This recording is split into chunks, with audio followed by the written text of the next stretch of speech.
Hello and warmest of welcomes. Thank you so much for joining We All Shine Productions show. Let's hear it for the gods and goddesses. We're so glad to have you with us this evening. We All Shine Productions was originally created to keep theater alive during the pandemic, and it has grown to an international level, allowing actors and artists from all over to connect and work together.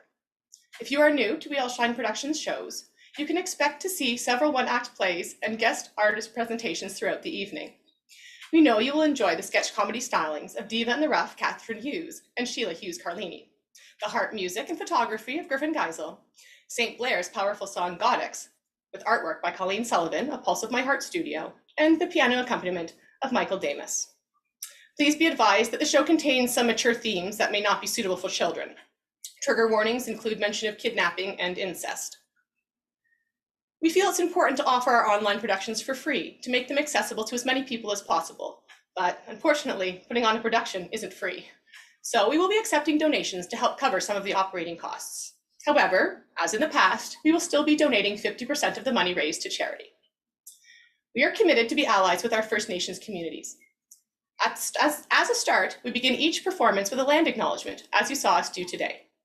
In order to do more than simply stating land acknowledgements, 50% of the money raised from Let's Hear It for the Gods and Goddesses will go to True North Aid, who provides support to First Nations community in Canada under 8 foundational stones: self-determination, reconciliation, water, food, health, housing, hope, and education.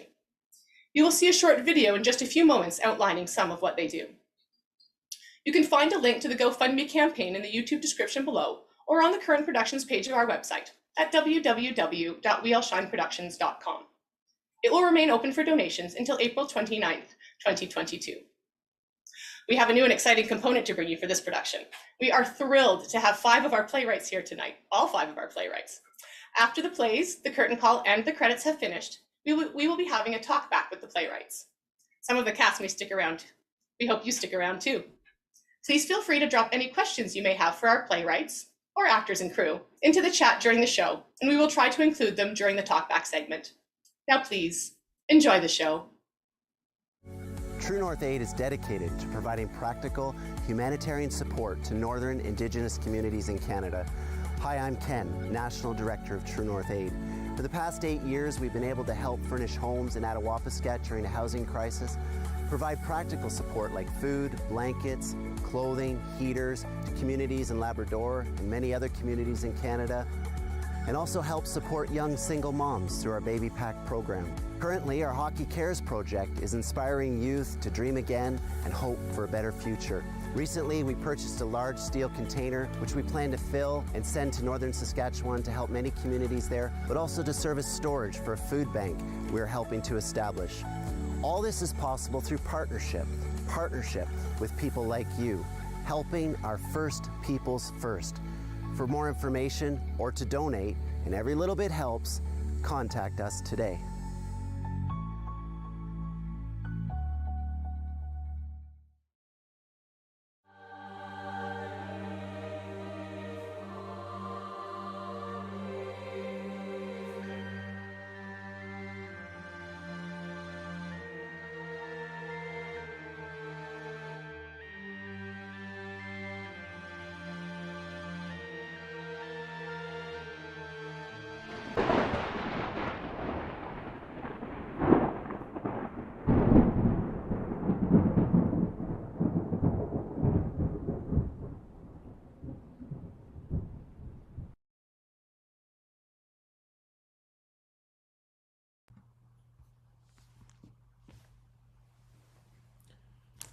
On the 3rd day, I decided to create light. Without light, everything was, well, dark. I hate to admit it, but I'm afraid of the dark. In the dark, there's nothing. I feel alone in the dark. So I created light. Excuse me? I believe that I was the one that created light. You just get the credit. You know, sometimes I miss the dark. It's better to be alone than to be annoyed all the time. I am God! With a capital G in everything, to show that I am the real deal. And I am goddess. No, not a goddess, just goddess. I am God's equal. I rule over all you ladies out there. Applause for us ladies.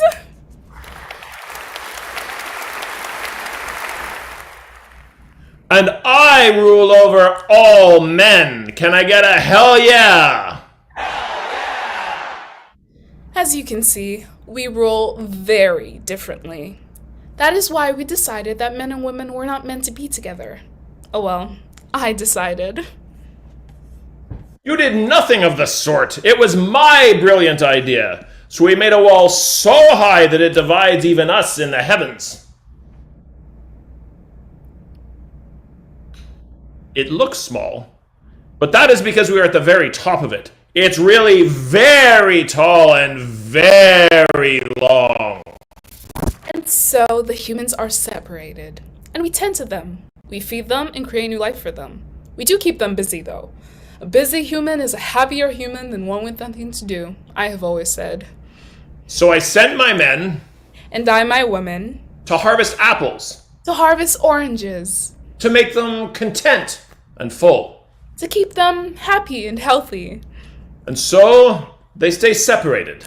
And so they live happily apart.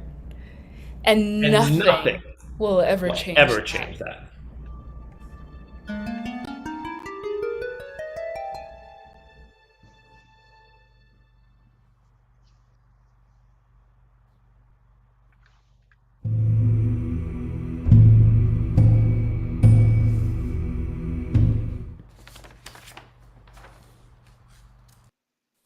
Seconds left in the half, and we come sprinting across the field like a madman. I swear, I've never seen anyone run faster in my whole life. Does he make it? Does he make a touchdown? That's the question, isn't it?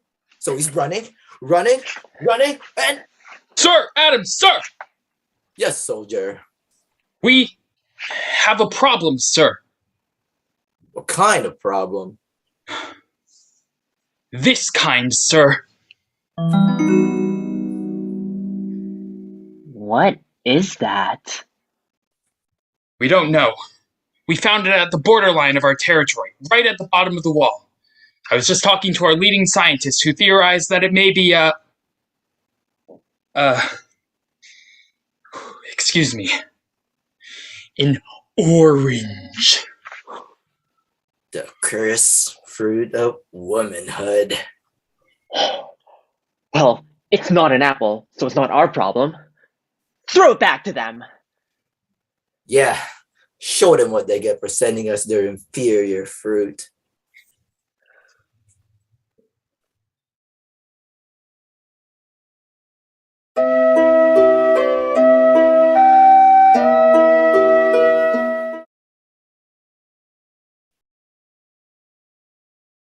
Wasn't that such a nice walk, ladies? The best yet, darling. You always lead the best walks. Oh, stop. You are too kind.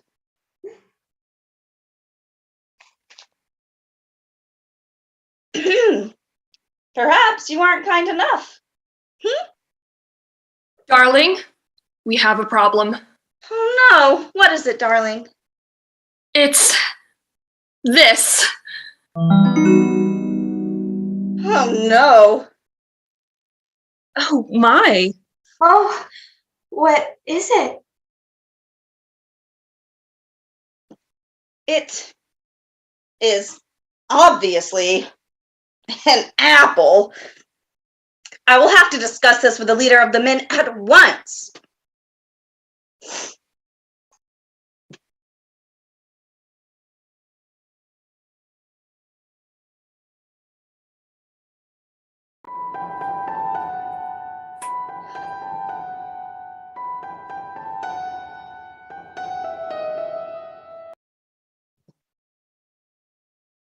Leader of men, I wish to have a conversation.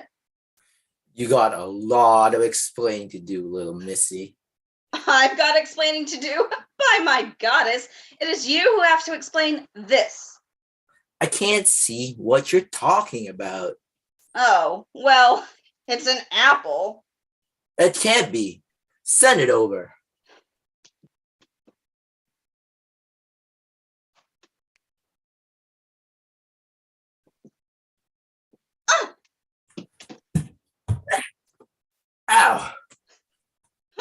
there.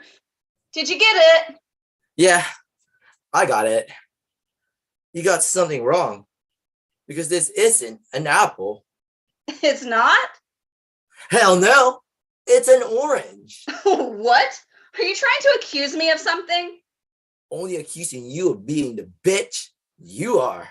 Excuse me? Excuse you, all right? Hey, he just told it like it was.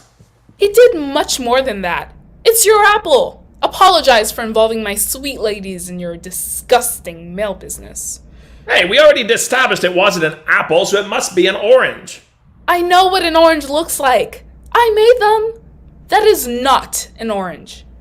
Then what is it? It's either an apple or an orange. There's nothing in between.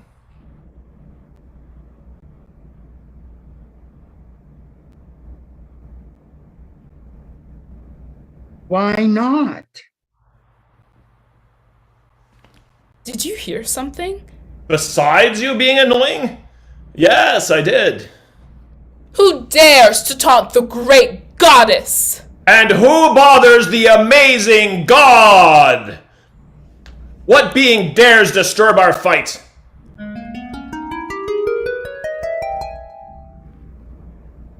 The ultimate being.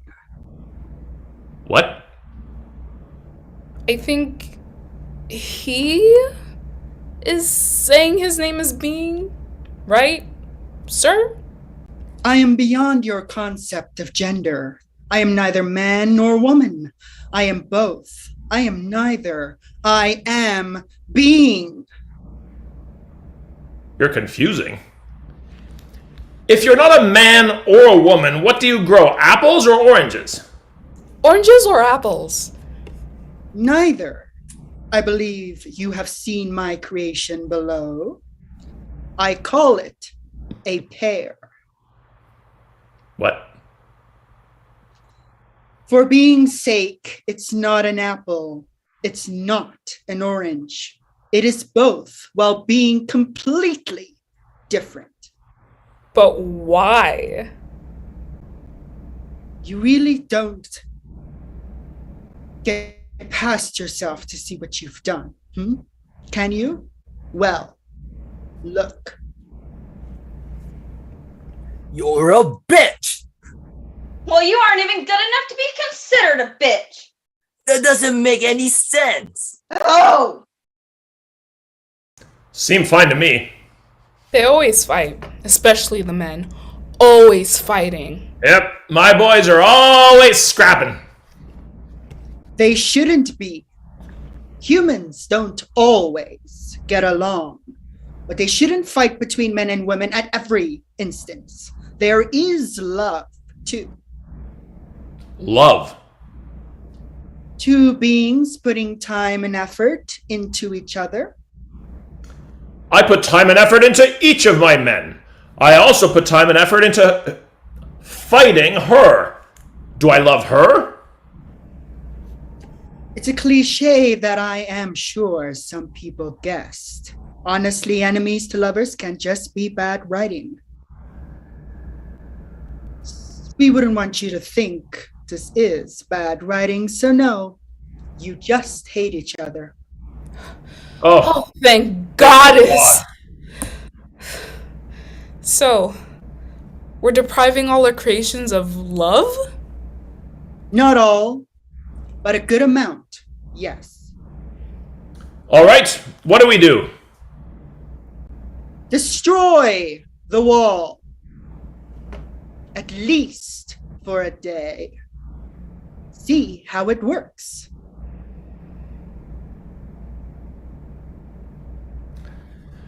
You take one side, I'll take the other. It'd be my honor.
room plays, and also Concord Theatricals.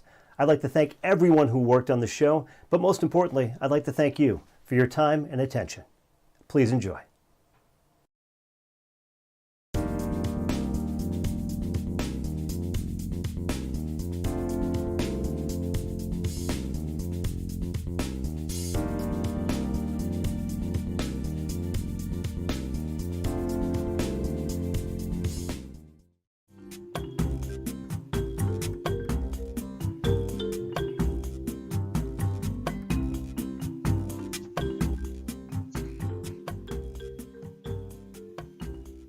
When will they come? It's been forever. It's been 8 minutes. They'll come when they come. We can't change that. We only control how we react to the situation. I hated those tests. They weren't that bad. They're just replacement. You wouldn't think that they needed 4 different tests just to figure out what we're good at. It's to help them figure out where we'd be successful, not just what we'd be good at doing. It still seemed like a lot of testing. I heard from a friend that she didn't even get offered a spot she liked because there were so few open positions. Did she take it? What was she supposed to do? It's not like we have a lot of options.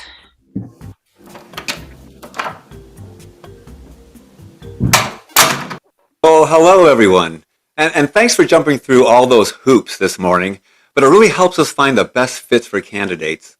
As you probably can guess, there isn't a lot of turnover in an organization like ours, and so with so much competition for mindshare within our target market, we tend to expand very carefully into new areas. Yep, we've heard. I'm sure you have. It's a pretty small world around here. But there are still some great opportunities, and I think that each of you has a bright, bright future. Well, a future at least. And you are? Oh, I'm sorry. I'm Bureaucrates. I'm the god of middle management and paperwork. Bright futures. How long have you been with the organization? Oh, I graduated from the academy about 200 years ago. Back then there wasn't much in the way of business hierarchies. It was before the Industrial Revolution. I got in on the ground floor. And see where it's got you. Oh no. I asked for this posting. I have a whole organization under me now. Ironic. And they handle most of the day-to-day while I get to do my philanthropic work. So we're your favorite charity? No, but I know how hard this can be.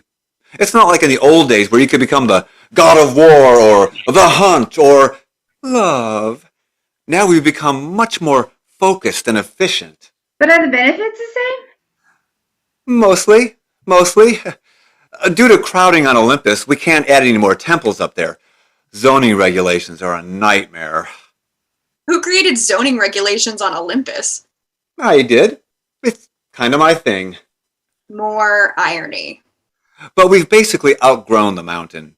So we've created Sub-Olympus. Which is? A new development. Think of it as a gated community. Is it near Olympus? Very near. But it's in Greece. Very near. Meaning it's in? Bulgaria! But the Bulgarians never worshipped the gods of Olympus. Well, and the conversion rate from the euro to the lev has never been so good, so things change. Is it at least on a mountain? It's on a hill with a very nice view. I'd say your followers would get a very nice increase on their Fitbits climbing to see you. They can see us? No, not clearly. I did mention it's a gated community. But we do keep the rabble at a distance. However, every once in a while there will be a serious fan that climbs the wall and snaps a picture or two. Anyway, I think it's time to start talking about your new positions. Finally. Can I be first? Knock yourself out. All right then. Let's see. Oh wow. This is very exciting. All right. Please kneel and lower your head. Yeah. This ceremony has been handed down from Zeus himself. Well, his admin. No one really sees the boss anymore. But here you go. Based on your efforts, your victories, your godlike abilities, and the pleading of millions of souls searching for your guidance, I declare you Bananacles, god of easily peeled fruit. Bananacles? I'm the god of peeled fruit? Easily peeled fruit. Basically, you handle plantains and bananas. The committee wanted to give you all the fruit, but you don't want the grape people. They are ridiculous. Why does anybody need a god of easily peeled fruit? To make it easy? Please stay out of this. Well, listen. Do you know how many bananas and plantains are eaten daily? You're going to be huge in the Caribbean. Never mind the daiquiris. Trust me, in a couple of 100 years, you are going to thank me. But isn't there something more useful I could do? What about looking after lost sailors or something? Poseidon is constantly messing with them. Oh, sorry. We signed a non-compete with the Catholics. Do you know how much they net from those St. Christopher medals? Is that a pun? Moving on. Who's next? I'll go. I figure after Bananacles, I can't get much worse. Well, eye of the beholder. Let's see. Okay, got it. All right. So, assume the position. Language. Noted.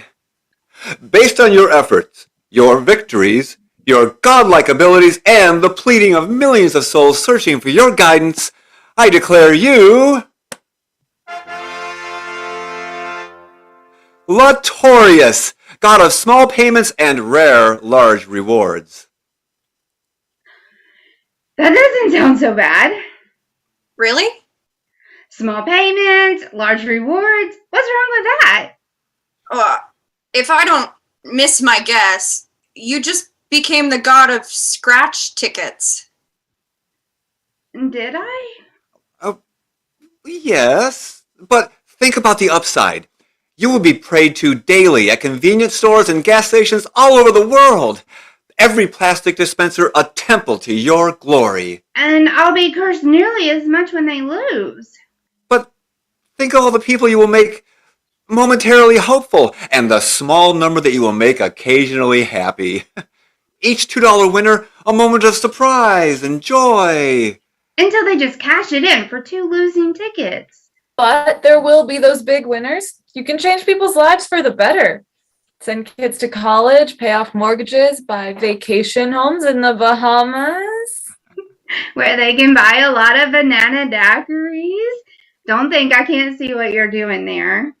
Hey, when you're the god of peelable... Easily peelable fruit, you gotta go for every edge. Fine. There are no small gods. Only small people that wish they were gods. I'll mind the gas stations and the convenience stores. Great. I'm sure you'll be moderately happy. Now, who's next?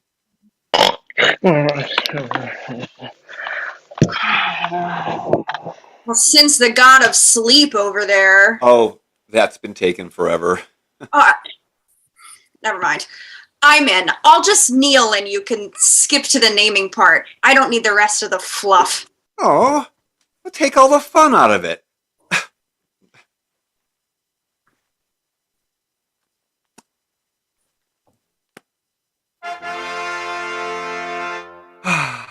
I declare you Karen, god of bad assumptions and fraudulent claims. Well, I'm not really happy with this. Can I see your manager? Already diving in. Perfect. No, I'm not happy. You've dumped the worst job possible on me. You know, I'm suddenly feeling pretty happy about scratch tickets. At least there is an upside.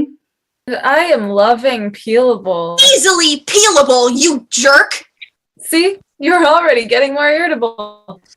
This is a perfect fit for you. I don't want to be the god of bad assumptions and fraudulent claims. Who even needs a god like that? Oh, more people than you can possibly imagine. There will be people that pray to you because of the trouble they're in. There will be prayers for you to guide people from making bad assumptions and fraudulent claims. There will be people constantly posting your name on the internet. Yours will be the most viral name in the world. Hey, do a Google search for mentions of Zeus or Karen and see what you get. But I'll be hated. Better hated than laughed at. Or ignored. Do you think people really think about who they're praying towards when they're using a dime on a patch of UV ink? UV ink?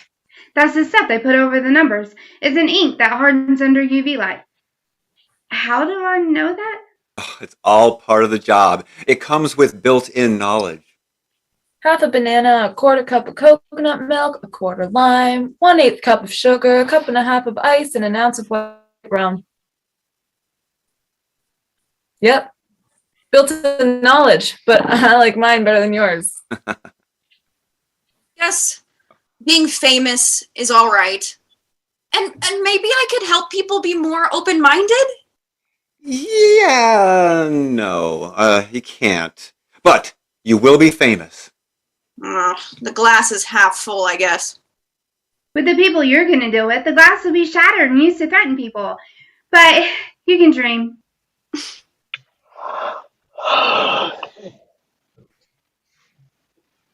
Did I miss something? Nearly everything. I'm really looking forward to what your assignment will be. You already got yours? Yep, we're all set to start our glorious careers. Now it's your turn. Okay. What do I do? I'll give you the instructions in a second. Let me just look up your file. Oh, my. Woo! Oh, now this one is interesting. What did I get? Oh, you weren't awake, but the tradition is that everyone else gets to see your assignment before you do. That's what you all did? Yeah. You are a total bitch. Built-in knowledge. Let's look.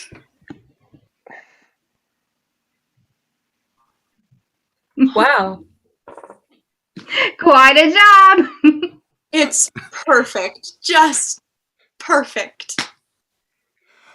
There is also a tradition where you get your name today and find out the details later. Wimp. Well, the joy of running a bureaucracy is that there's always someone to assign things to if you don't want to do them.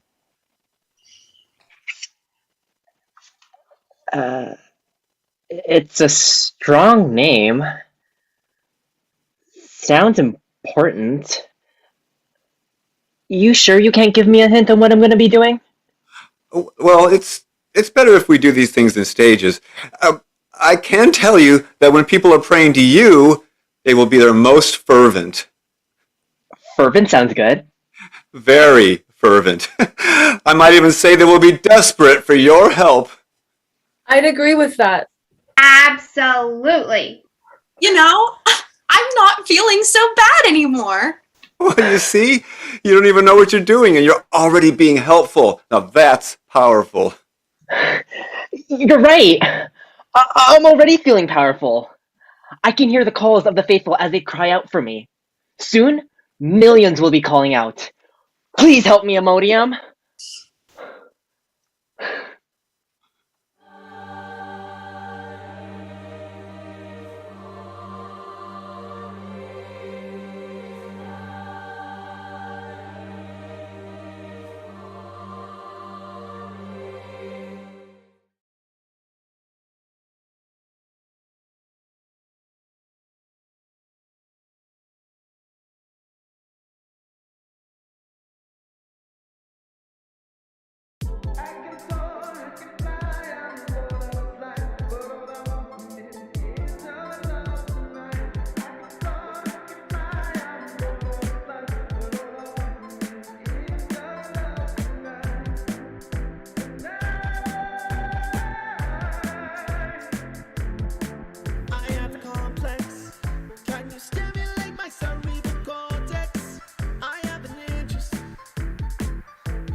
tonic. Drowning in the trouble, it's hypnotic. I used to write it out with the times. It's chaotic, it's chaotic, Tell me you will tell me, show me your beauty. Love what you're doing, I can see right through you. Tell me you will tell me, show me your beauty. Love what you're doing, I can see right through you. Oh, respect me as a goddess. Oh, worship your goddess. I'm your goddess. G-O-D-D-E-X goddess. G-O-D-D-E-X goddess. G-O-D-D-E-X goddess. G-O-D-D-E-X goddess. I'm no man, I'm no woman, I'm no gender. I'm no man, I'm no woman, I'm no gender. I'm no man, I'm no woman, I'm no gender. I'm no man, I'm no woman, I'm no gender. This feeling's chronic. I'm an icon living, but you ignore it. I am immortal. I ride the orbit. Can you rock my rocket? Get me harder. I'm starving. Take a bite. I'll make you feel alright in the forest. My touch is foreign. It's not toxic. I'll give you a taste of my hypnotic. Tell me you will tell me. Show me your beauty. Love what you're doing. I can see right through you. Tell me you will tell me. Show me your beauty. Love what you're doing. I can see right through you. Respect me as a goddess. Respect. Worship your goddess. I'm your goddess. G-O-D-D-E-X goddess. G-O-D-D-E-X goddess. G-O-D-D-E-X goddess. G-O-D-D-E-X goddess.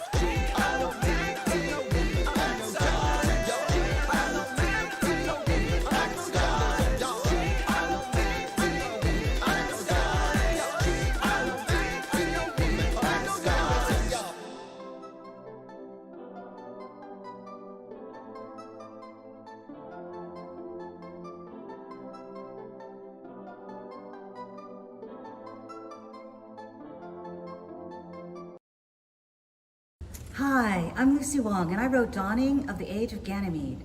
I live in Los Angeles, land of the Tongva. When I learned that the gods and goddesses we revered in Greek mythology might be pansexual, bisexual, transgender, non-binary, I thought, whoa, why didn't they teach us that in high school? I mean, how fun and wonderful life might be if we were more accepting and comfortable with ourselves and each other. That's why I wrote this play. Most of my work focuses on social justice and inclusivity. You can purchase my plays, or some of them, from Amazon, Original Works Publishing, and Youth Plays. If you'd like to work with me, I also teach and mentor at the Dramas Guild Institute. Also, feel free to follow me on Facebook, Instagram, and Twitter. I hope you enjoy my play, and thank you for supporting the arts.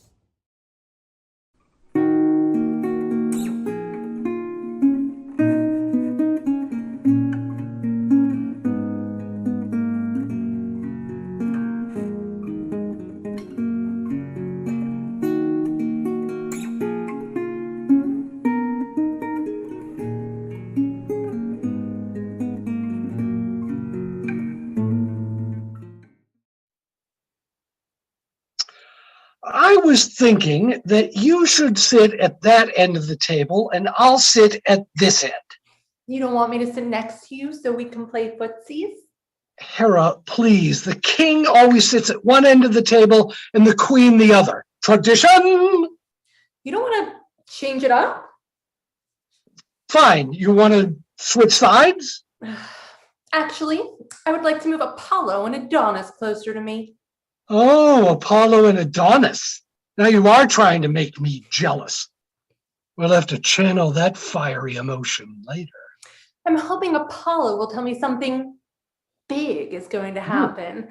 I'm so ready for something momentous to happen to rock my world. My dear, Apollo will tell you whatever you want to hear. You're the queen.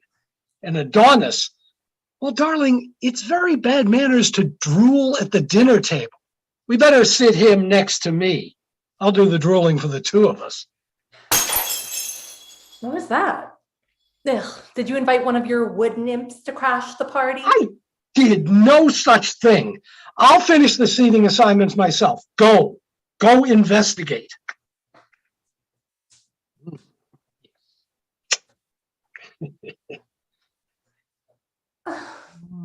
Phoebe broke my favorite cup. Nectar and ambrosia everywhere. I'm devastated. The cup we stole from Poseidon 1,000 years ago? Not good. And with that, my heart went splat. My cup runneth over no more. I hope you fired her on the spot. Whatever will we do? I loved Phoebe so very much. She was so useful. Let's go shopping. That always cheers us up. Checking out what's new and available at the market. Now? Do you think we have time to fly down to Earth? Our party's in 2 hours. People make time when you are the king of Mount Olympus. We do need a new cupbearer. I'll bring my fiery red lipstick. Ooh, just in case I want to kiss you? In case we want to make the Earth move. You never know when one might get lucky, and these lips were made for smacking. I'll be quick. Let's see. Oh my! I like what I see. Today is my lucky day. It could be yours too. Another day in the grassy meadows. There must be more to life than tending sheep, counting sheep, eating sheep, sleeping with sheep. There is much more to life, most handsome fellow. Perhaps this is purpose, to lead a flock and contemplate the universe. You started shopping without me. I couldn't help myself. I think I found what we're looking for. Already? Isn't it premature? I have an uncompromising wandering eye. No argument there. See for yourself. Oh, you've chosen a fit young man for the role. That's certainly one way of changing up the royal court. I thought you'd enjoy a change of scenery. So you're doing this for me? For us. How romantic. Consider it an anniversary present. It's about time, don't you think? He does look like he needs unwrapping. Oh. Do you think the world is ready for this? Aren't you sick and tired of squabbling over wood nymphs? I know I am. Is this mere mortal performing a squat press with sheep? I'm sweating profusely already. Be still, my heart. Please share this strong and lovely vision with me. Hera! Oh. This is how I count sheep. Thanks, Bessie. You're up number 19. Only 199 more to go. Next. This shepherd boy is very resourceful. I'm worried he could disrupt our lives permanently. You said you wanted something momentous. I did, but remember what happened with Pandora's box. You're scared of what the others might think? Gossip. The backlash. The curse. Pandemonium. What if we lose our followers and are worshipped no more? Apollo told me that one day there will be gay pride festivals everywhere. Momentous. Let's do it. I'm ready to kidnap him when you are. You have the taser? I do. Woo! Then let's go abduct our boy.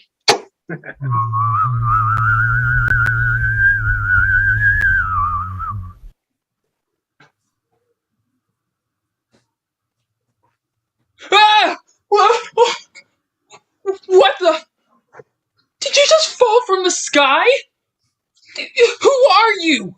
I am Zeus, your almighty god, ruler of the universe. Oh, please, dear God, don't hurt me. I'll give you anything you want. Anything. Ooh, I sure like the sound of that. Me too. Hi, I'm Hera, wife and sister of Zeus. Wife and sister? You married your sister? I'm sick. Dude, what kind of god marries his sister? A pansexual god. Pansexual. Sounds sexy. The way it rolls off your lips. What does it mean? It means I think you are the most beautiful man I've ever laid eyes on, Ganymede. Really? Me? Why, thank you.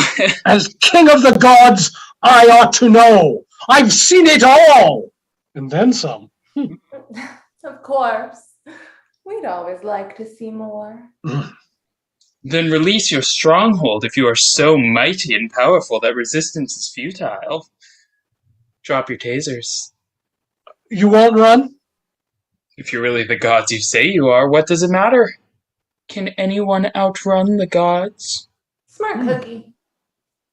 Easy. On the count of 3. 1, 2, 3.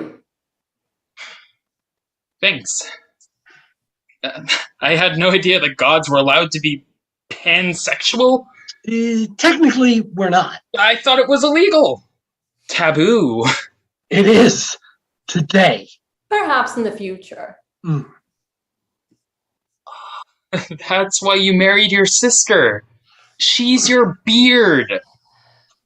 Off the record, yes. But it has to be our little secret. Shh. All those terrible fits of jealousy I hear about. Pure show. Put on quite the show, Hera. Your temper tantrums are legendary, turning some nymphs into... beautiful flowers. And flower pots. Ugly flower pots. More like stone. Be very careful, shepherd boy. Respect. Your Royal Majesty. It doesn't seem right the price some people have to pay to keep world order. You can help to change that, Ganymede.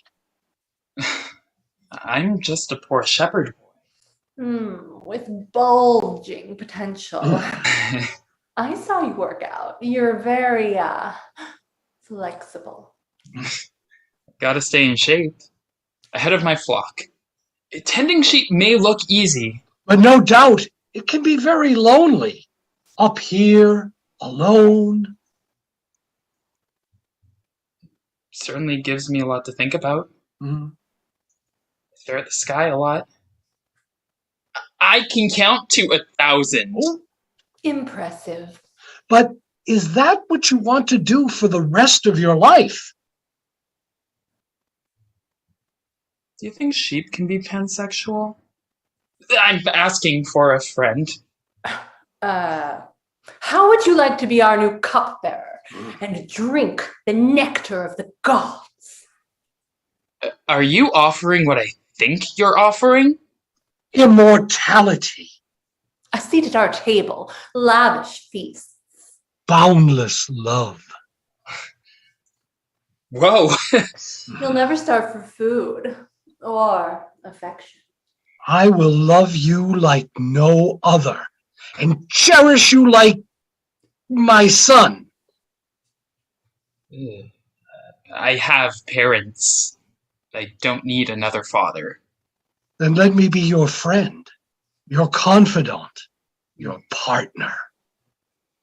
What do I have to do as your partner? Hold my cup. Is that even legal? What kind of cup? The most important cup. For the most important member of the royal court, you will be charged with serving drinks at the royal table. To make sure no one poisons our drinks, you will have to swallow first. Me? My job sounds dangerous. You will have great influence. And great pay?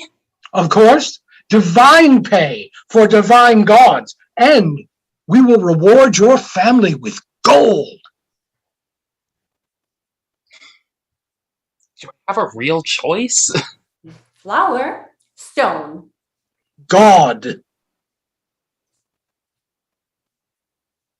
Will I ever get to see this view of the mountains if I go with you? The view from Mount Olympus is stunning. What about my sheep? We can turn your flock into pieces of gold and hand the gold over to your parents. No! Such fierce loyalty. I like. I can't break their hearts. I wasn't the easiest kid to raise. My parents had issues. We all have to let go someday. Every night, your parents can look up into the stars and see your constellation streaked across the sky. They will be so proud. This is the dawning of the age of Aquarius. Why not? Dawning of the age of Ganymede. Doesn't that sound catchier? Much catchier. Nice. Can we do it, Zeus? Perhaps, but Ganymede is what mortals will later call the seventh moon of Jupiter. Cool. But wait. You're Jupiter. I am. My world revolves around you forever Mm-hmm. and ever Mm-hmm. and ever? Mm-hmm. It's way more fun than it sounds. Nectar, ambrosia, love. Flower, stone, God. Your choice. May I bring a couple of emotional support animals? Your sheep. Fear not, Ganymede. We will empower you with so much love that one day you will be the emotional support for Pansexuals everywhere? everywhere. No longer banished to the rugged mountains. People like me will be invited to parties and mingle with royalty? You will one day find yourself in a position of power.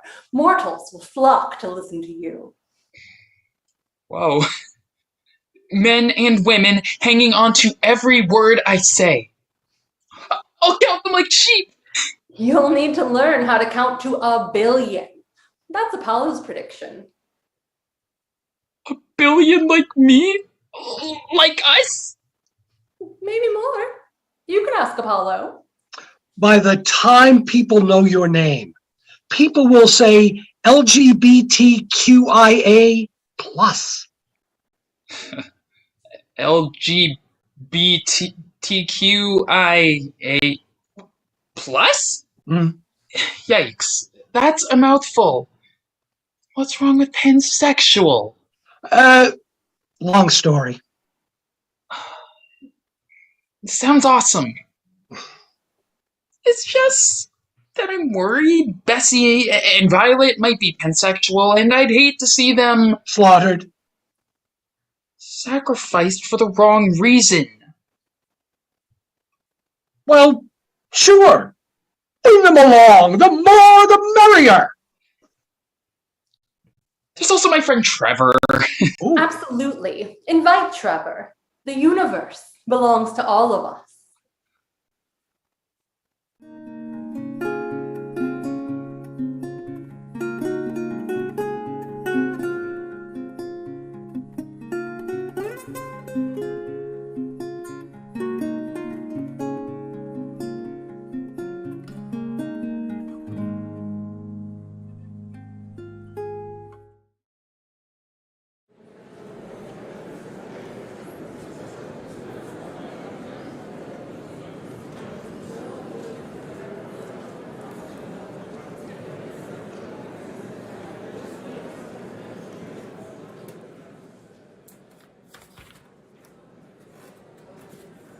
beg your pardon.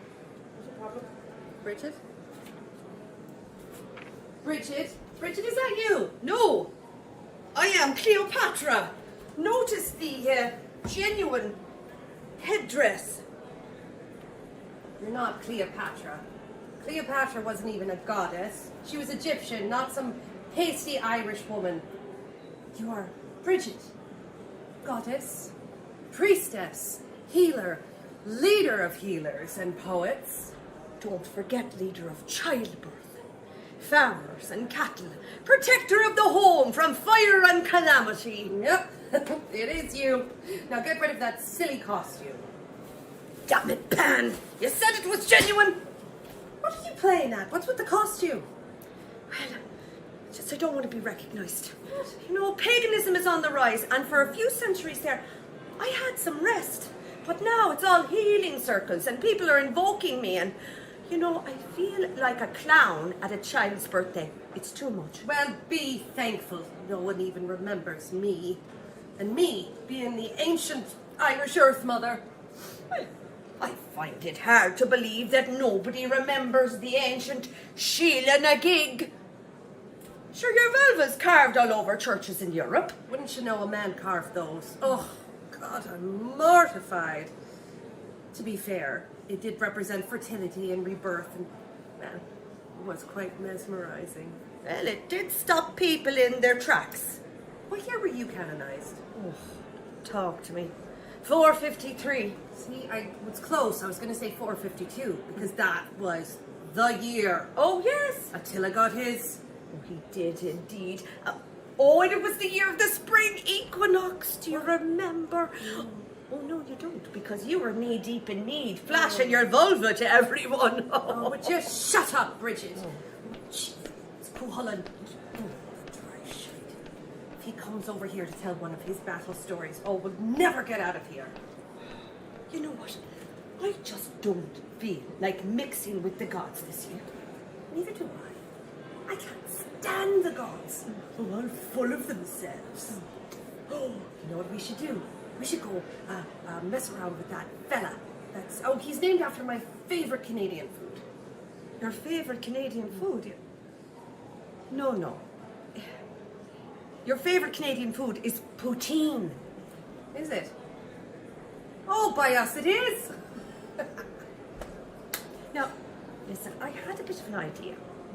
I thought, you know, since I was canonized by a man and given all these daft responsibilities that I just don't want anymore, I thought maybe, as the ancient Irish Earth Mother, you could take on farming, farmers and cattle. We could post you on social media. Sure, you'd be the next great goddess. And everyone would forget about Bridget and I could get some sleep. Oh, I can't wait. I can see it now. Sheila the Gig this and Sheila the Gig that, and I swear to Sheila the Gig that I will be true. Sheila the Gig, the ancient Irish Earth Mother. Jesus wept. You're off your rocker. Sure, you sound like one of them Roman goddesses nuts with power. Don't look now, but Diana just heard you. What? The Romans are here? Yeah, don't look. Diana of the Hunt. Yeah, don't look. I said don't look. Damn it, it's too late now. Hello, Diana. Looking well. And I see you brought your bow. And you're taking aim. Bridget, do something. What? Like what? Recite a poem or birth a child? I've nothing. Useless. All right. Here we go again. Bridget, don't look directly at the light. Well, fair play to you. They're mesmerized. They are, but it won't last long. We should get out of here. Let's go get some poutine. Could you spot me a $5? Sure I could, but why? You could flash them, it'll be free. Oh my God. Let's go.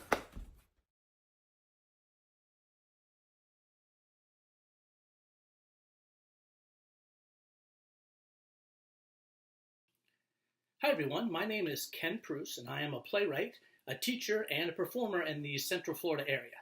My play today is Genesisters. This play was originally presented to me as a prompt in a play in a day event. I had 24 hours to write a play. They gave me 4 actresses, a couple strange props, and they told me to write a play that took place before the start of time. Well, the play I came up with was about the committee that was put together to design the planet Earth. It is a bit absurd with a little bit of truth sprinkled about, which I guess describes the planet Earth pretty well. Anyway, I've been writing plays for many years now. I write plays for teenagers in high school and middle school. I also write plays for adults, and you can find them all over the internet. I have a Ken Preuss Playwright website. I have a Ken Preuss Playwright Facebook page. You can find me on Twitter and on Instagram, and I have not yet mastered TikTok, but someday.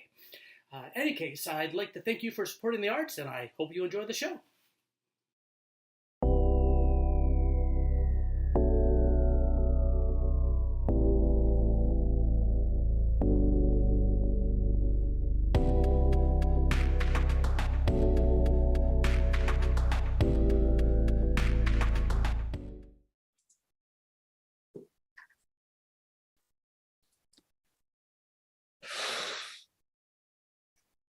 So, when is God creating the universe? Should be any minute. Minute? It's a measurement of time. Time is a recent construct. There was a memo. Well, I just hope God keeps the construction noise down because I am wicked hungover. Why were you out so late? You knew we had a meeting. I had to go. God was putting an end to the darkness. It was lit. How are we going to know when the universe is created anyway? Oh, sorry everyone. I smashed my knee on the filing cabinet in the hall. Anyway, today's the big day. Day? Again, there was a memo. God wants 9 planets in the solar system, and ours is going to be one of them. We are going to rock this pitch. Unlike those clowns down in the Pluto room. It's hard to tell if they've got a planet or not. Now, we've had a week to... A week? Read this, if you can. I can read. I just don't read memos. Especially when I'm bored. Or drunk. Or in this case, both. Let's see what you've come up with. Tara, you were in charge of branding and materials. What's our planet's composition? It's made completely of earth and sea. Mm-hmm. And what's our planet named? Earth. You named the planet Earth because it's mostly made of Earth. Actually, Earth only makes up 29% of the planet. It's 71% sea. So why not call it Sea World? Oh, no, that is a horrible name for a destination. We'll stick with Earth. Let's get to shape. Carmen, you said you'd have 3 models? Oh, right. Yeah. I've got flat, obviously. Got V-shaped. And this next one is really out of the box. Inverted V-shape.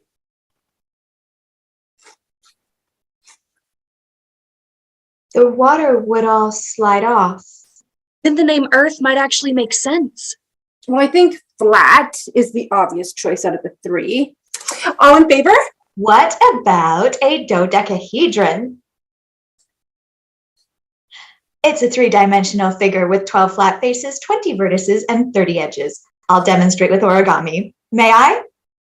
No, you may not.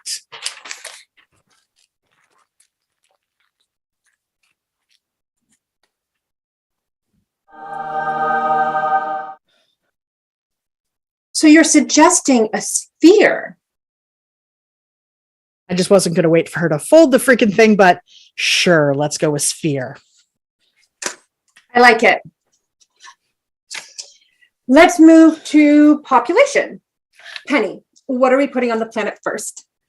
Well, I did a little snooping and I found out God's planning to publish a book. God's actually putting pen to parchment? Not exactly. God's Holy Ghost writing it or something. Anyway, I managed to snatch a piece of the first chapter. Did you steal that? There's no memo against stealing.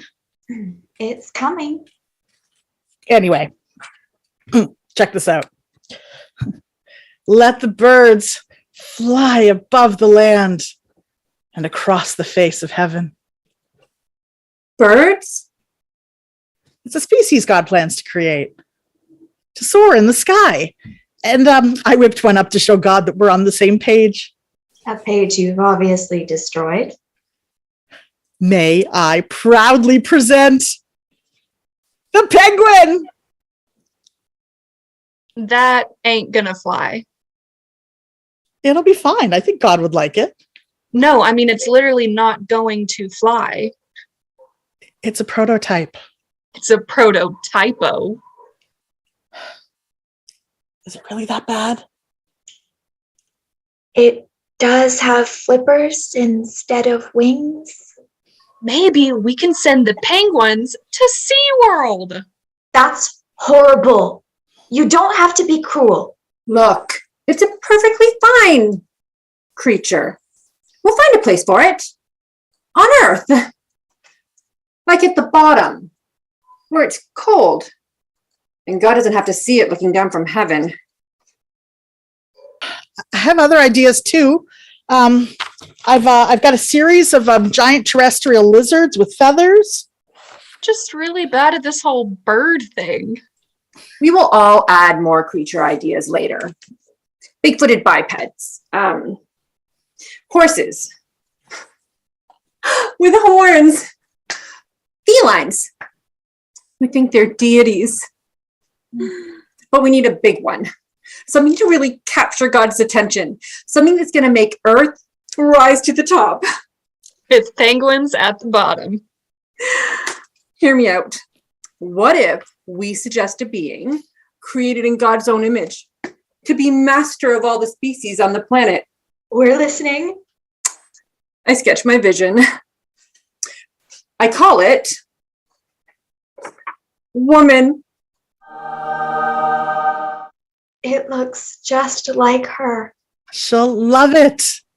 We should add another one, though. To provide woman companionship? No, to laugh when woman makes fun of penguins. You know, a partner's not a bad idea. I will have to mock it up really quick, though. Wait, what's that? What? That thing between the... Nothing. My pen slipped. It looks ridiculous. Erase it. I can't erase it. It's a pen. I know what a pen is. Well, it's too late to change it now. It'll just be a different creature. And I thought the penguin was goofy looking. I'm calling him Man, because he's half the specimen a woman is anyway. We'll present them as a pair. I mean, we don't really need a man, but how much harm can a man do? Just be sure to present the sketches in the right order. Imagine what might happen if God creates man first. I would rather not. All right, gotta go. We're almost out of time. How can we be out of time if God just invented it? Read the frickin' sphere!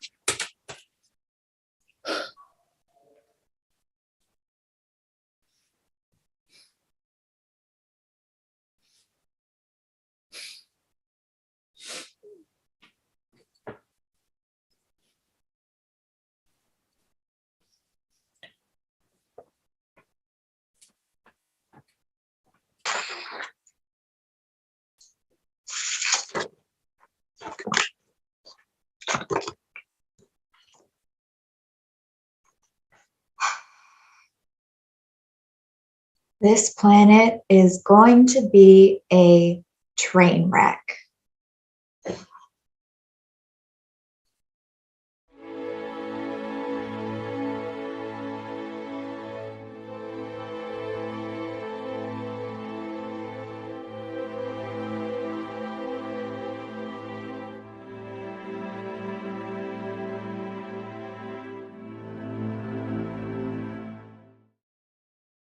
Lucky you.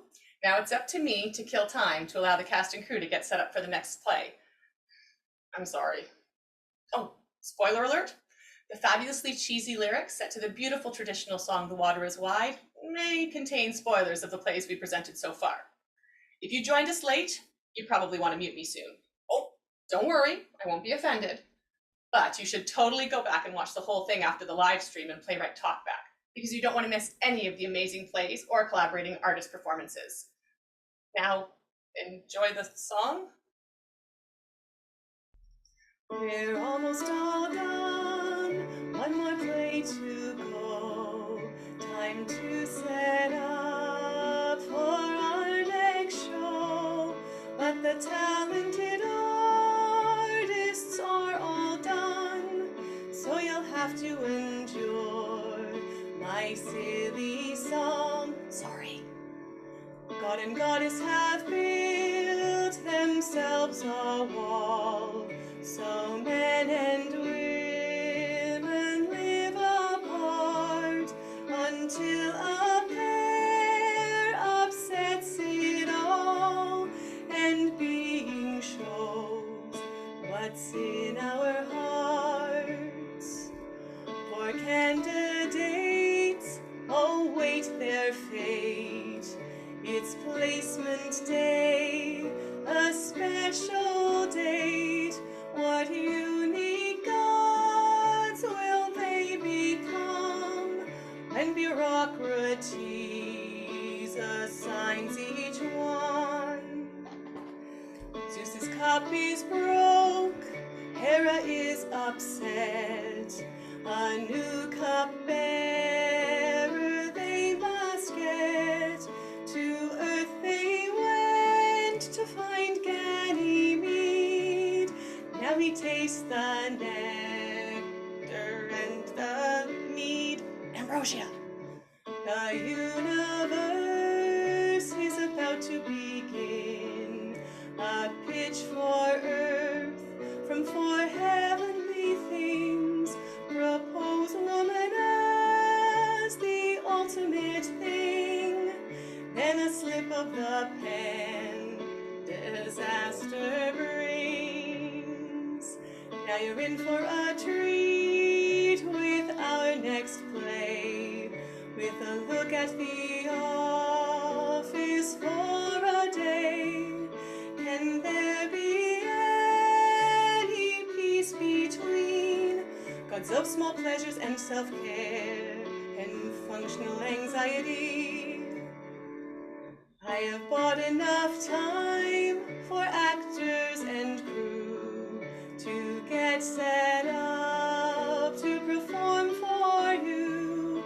Enjoy the last play in our God's show, and please next time bring friends in tow.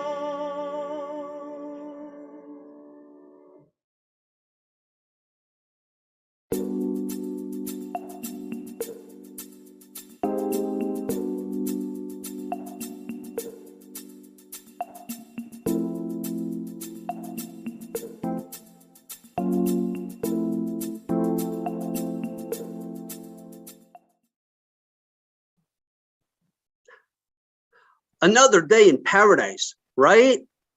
Right, but you gotta live for the little things, bro. Like the holidays. Am I right? So you're gonna go up to Mount Olympus again? What can I say? I love the skiing. So what about you? Where do you like to vacay? Tartarus. Tartarus? Are you kidding? I hear that place is like hot as hell. And the Titans are just too much. Yeah, but it's a dry heat. Oh no, here she comes. Be cool, bro. Be cool. Look, I didn't mean to do... I am tuning you out. No negativity. No bad vibes. It's just that it's because everyone loved your idea that it got out of hand. I'm going to my happy place. Fall leaves crunching under my feet. Sweater weather. Bodies of my enemies fueling a bonfire. S'mores.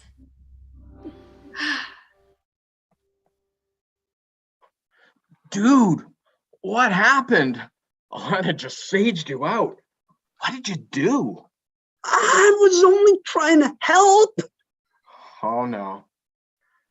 You see, remember a while back when Alana went on that yoga retreat to clear her head or whatever? Well, I took over her duties and, well, it got... That was you? Oh, man, she must be pissed. I mean, essential oils can be relaxing and makes the house smell good, right? All those little diffuser thingies. I love those little diffuser thingies. I about opted those little diffusers into my department. Small pleasures.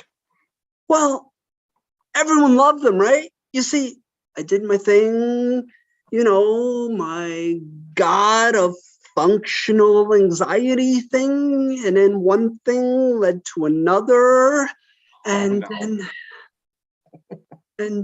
then all of a sudden essential oils became this big pyramid scheme, and people lost a lot of money, and then people were like freebasing lavender and stuff. I messed up lavender. How does someone mess up lavender? You tried. Let me see. I'm sure I have a participation trophy around here somewhere. Here you go. In the meantime, you got the goddess of serenity and self-care pissed. What are you gonna do about it? It's like she's got it in for anxiety. I'd argue that our anxiety makes you a better person. I make sure people make their appointments and that they turn off the oven, the iron. I make sure they close the garage door. You make sure that people turn around when they're halfway to work to make sure they turned off the oven, the iron, and closed the garage door. But only halfway? That's why I'm the god of functional anxiety. Full-on neurosis would be a promotion. And that's not for me. No way. Why not? Too much pressure.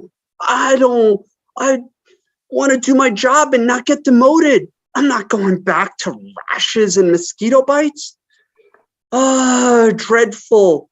And besides, it's only seasonal. Well, I want to move up from the small pleasures department. Why would you want to do that? Because... Why would you want to do that? Oh, are you speaking to us now? Does this mean you've forgiven me? I can't stand for anyone to be mad at me. I wasn't talking to you. I was talking to Jay. Why would anyone want to move up from simple pleasures? Simple pleasures are great. I recommend them to my clients. I mean, worshipers all the time. First of all, I'm the god of small pleasures, not simple pleasures. There's nothing simple about a great cup of coffee, or getting the foam just right on a cappuccino, or the foam of a beer, or soda for that matter. Not too much, just so it tickles the nose. I do some of my best work in foam. Work of art, sir. Sorry, I didn't realize that was... Obviously. I had all these small pleasures, guilty pleasures, even stolen moments. Went on like that for years. Everything was going great until somebody had to catalog some of my best stuff under a self-care. Really took away the cool factor.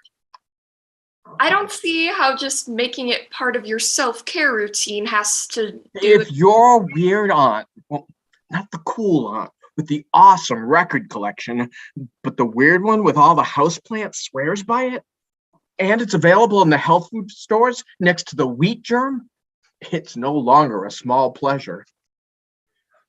He's right. There's no pleasure in wheat germ. Okay, what's the difference between a small pleasure and self-care, in your opinion? The two departments seem redundant. It disturbs me that you don't know the difference. Bubble baths, a glass of wine after work, watching the game undisturbed, a spontaneous, unsolicited foot massage from your partner on the couch. I see nothing wrong with how scheduling a bubble bath, carefully curating a wine collection, or going to a professional masseuse can't be a small pleasure. Because it's scheduled, curated, and hired. Everything is so planned, so transactional. It takes away the spontaneity and the intimacy of the moment if it's scheduled. Oh, I didn't know that intimacy was your department. That explains a lot, and explains why so many of my clients, I mean, worshippers, are women. You keep making that mistake. See, it's not my department. That's why I need a promotion. They need me up there. If I can make a cup of coffee momentary bliss, what if they gave me some real ammo? Like genitals? Exactly. And your self-care releases are really more maintenance, don't you think? But not my department. So if you were in control, I suppose the ground would shake and the planets would realign for men and women? For everybody, maybe even at the same time. And how often do you think the planets need to be realigned? I don't know. I was thinking once or twice a week would be nice. Oh, that sounds like a lot. I still do it naked, right? Dear love handles, unsightly hair, performance anxiety. Maybe self-care is the way to go. Less pressure. Whose side are you on, buddy? This planet realigning, earth-shattering thing with someone else? That's a thing? Really? Seems like an awful lot of trouble. It is. But I hear it's wonderful. Wonderful. How do you know? Because I've heard stories. I've seen pictures. Pipe dream, gentlemen. I've been sent to shake things up around here. I was going to wait until the end of the week to let you know. There was going to be pizza and... Shake things up? What is she talking about, Jay? I thought we were a team, and I'm lactose intolerant, and I don't like... Relax. Would you like some lavender? Have you heard from our representative, Cindy? She is just now building her team, and... Well, hold on there. Eris and I, we are a team. Yeah, we've gone through some rebranding, sure. Used to be in the sin and guilt department, but we're independent contractors now. I told you to go for the ironclad contract and team up with religion. But no, you wanted to go with the free will option. Oh, did your department disband due to shifting beliefs below? Convenient. Well, now it is time to disband and rebrand. It's really an opportunity for you both. I hear there is an opening in bug bites. They're always hiring. And I guess you could do maybe itch relief? You can't do that to functional anxiety. You need him. No one will ever need self-care if it's not for him. You know, you're right. Can't very well sell a cure without a disease.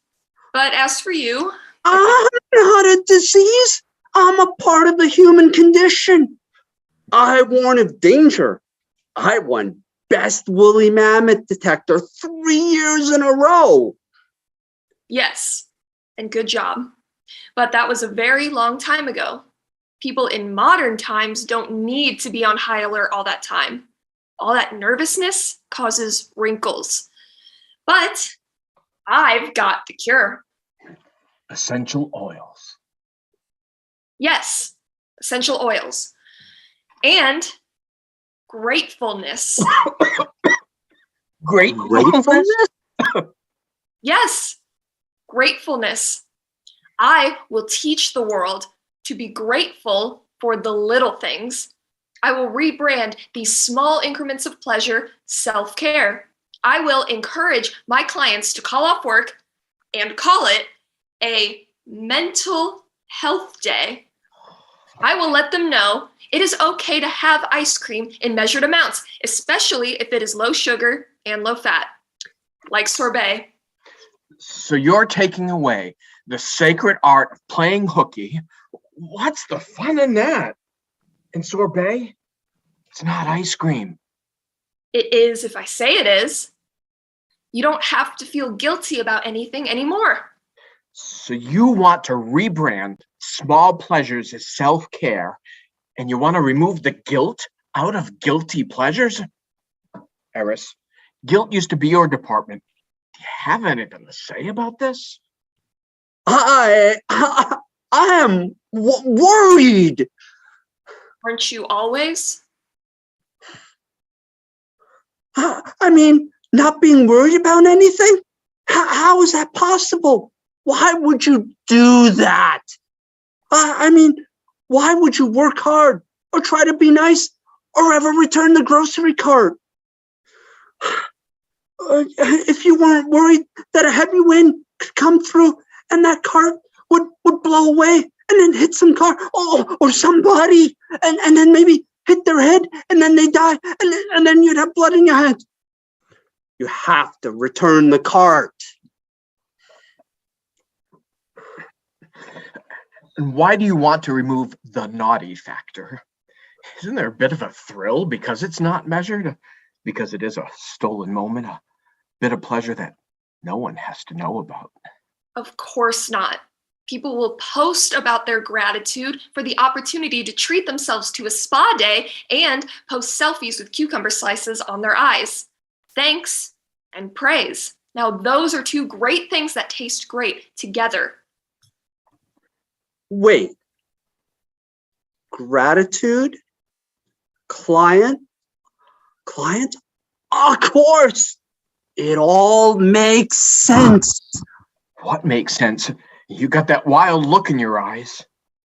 Gratitude. That's it. I read this article in Deities Digest. It said the gratitude department was downsizing due to lack of demand. It all makes sense now. You can't listen to him. He's jumping to conclusions. How about a nice weighted blanket and... He might jump to conclusions, but the advantage of having a best friend that's paranoid is that sometimes he's right. It's true. That's why our happy place is falling leaves and bonfires. And that's why you keep making all my lattes pumpkin spice.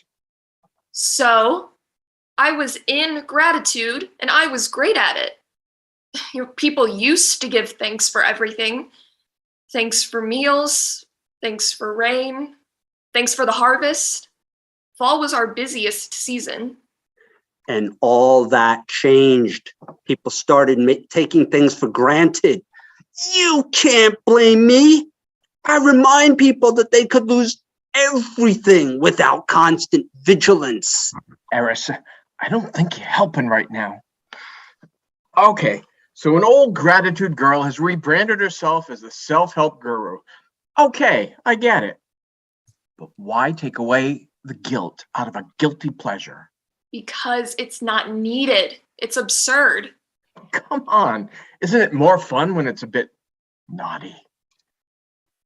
I don't know what you're talking about. Oh, I think you do. When you light some candles, slip under some warm blankets, turn on some gentle music.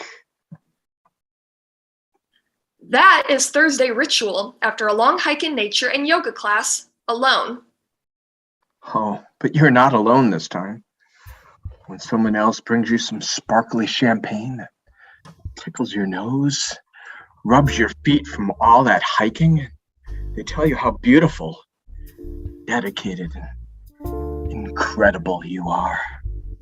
Not on a post-it on a mirror or a like on social media. Really knows how special you really are. And maybe that someone feeds you chocolate dipped strawberries that are definitely not on your fitness journey. Doesn't that sound perfectly decadent? Indulgent, maybe. Even a bit naughty. And maybe the planets realign? I don't know. That's not my department.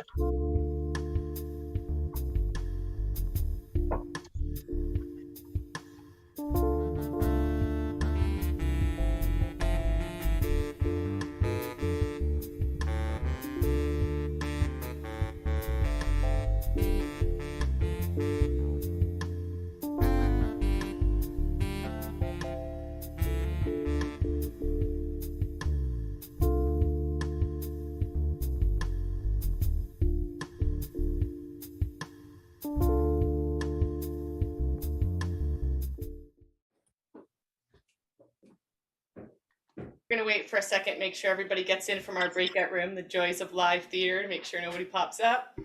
I think we're good to go.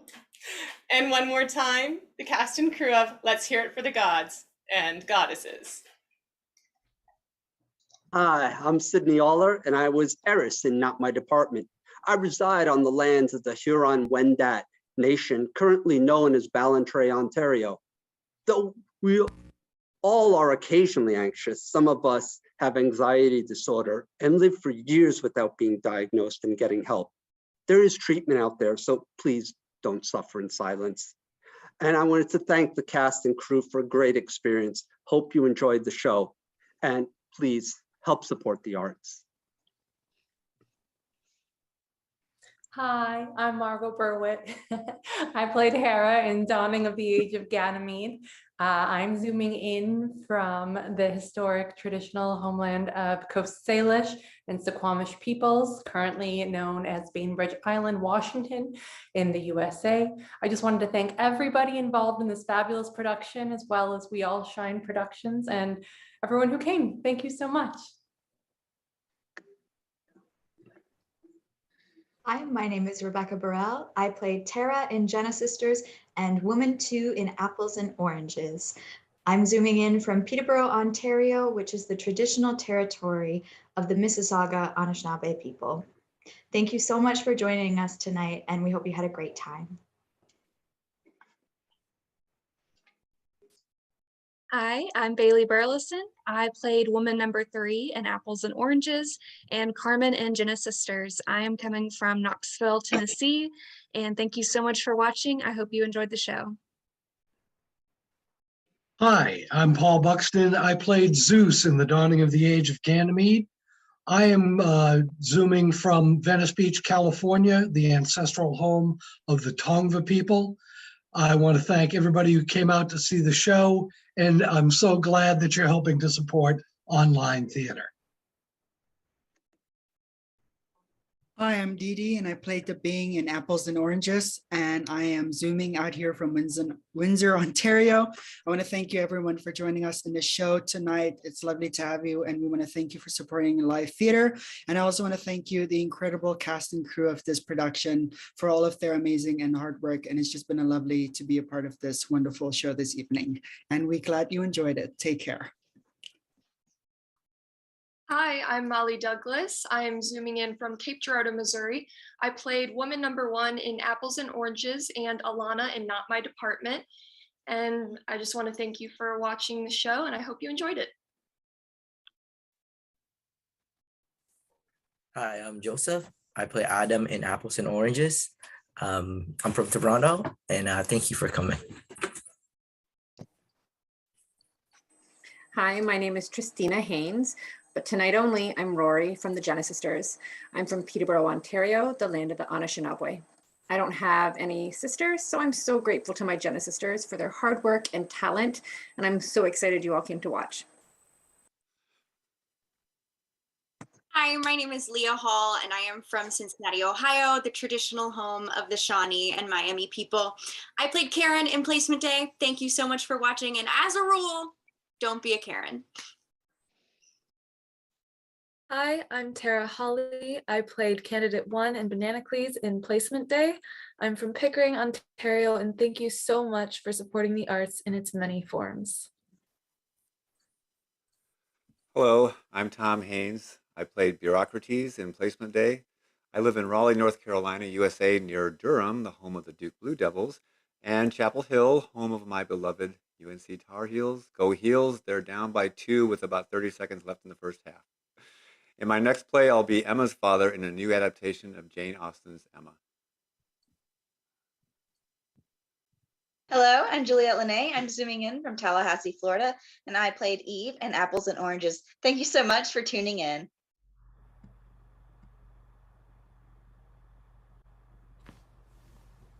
Hi, my name is Simon Marwood. I played God in Apples and Oranges. I'm coming to you from Ballantrae, Ontario, the traditional territory of the Huron-Wendat peoples.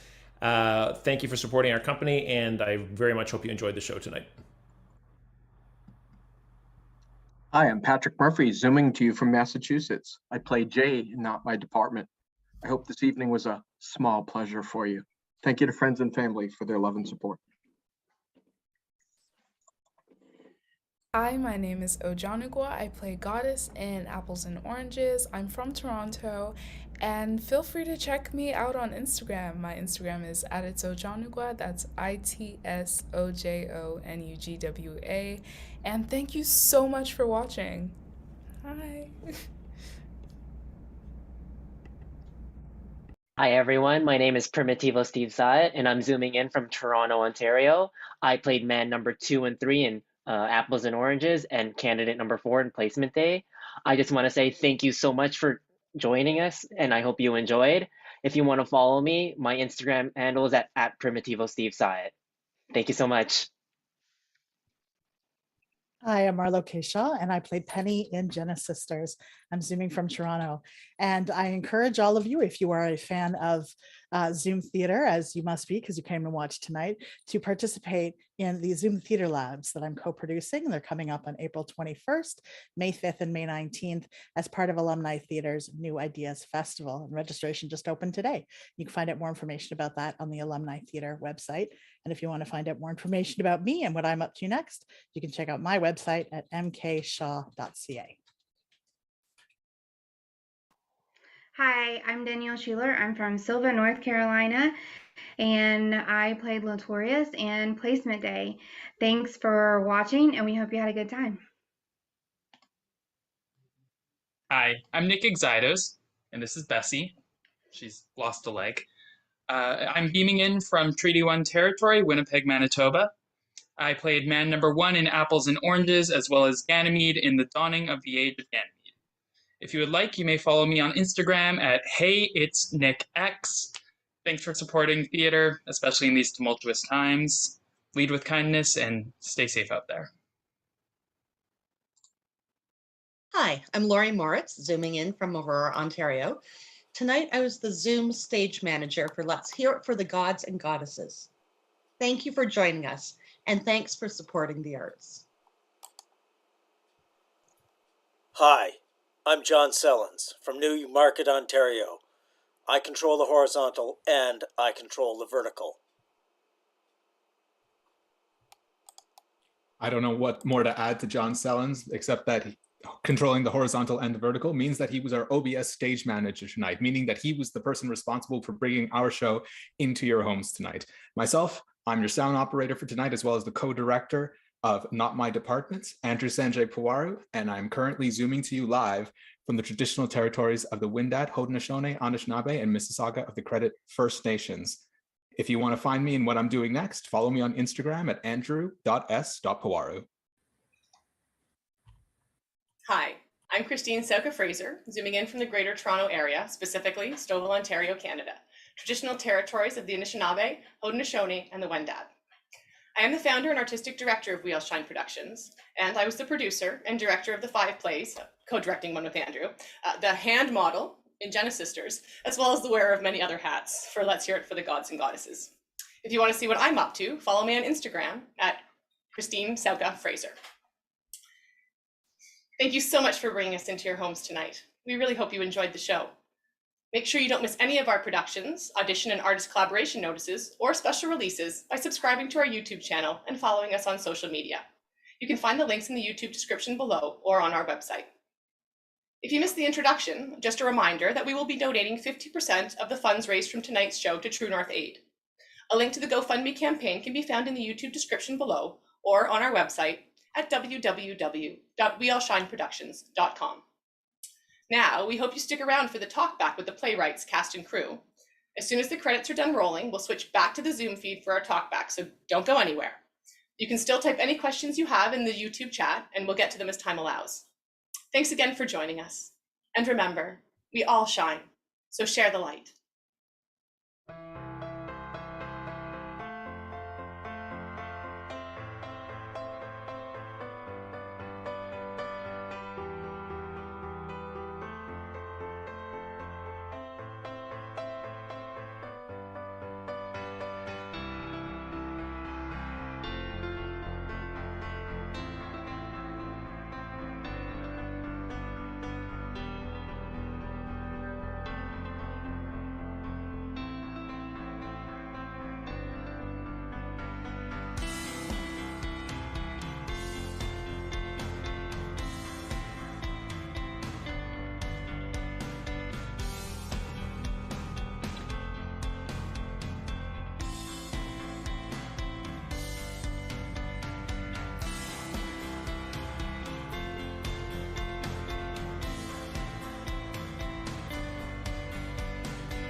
Welcome back. We're delighted to have all of the playwrights whose work was featured tonight join us for our talkback.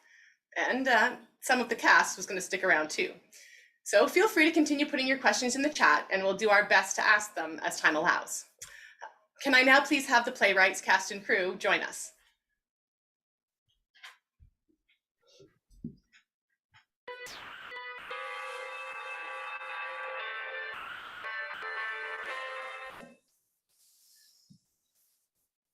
Welcome back. We're delighted to have all of the playwrights. Somebody have the stream on in the background. If somebody wants to mute that for us before we continue on, please. Just gonna stick around too. Hi, Christine. This is Robert. I can't turn on my video. You need to turn it on for me.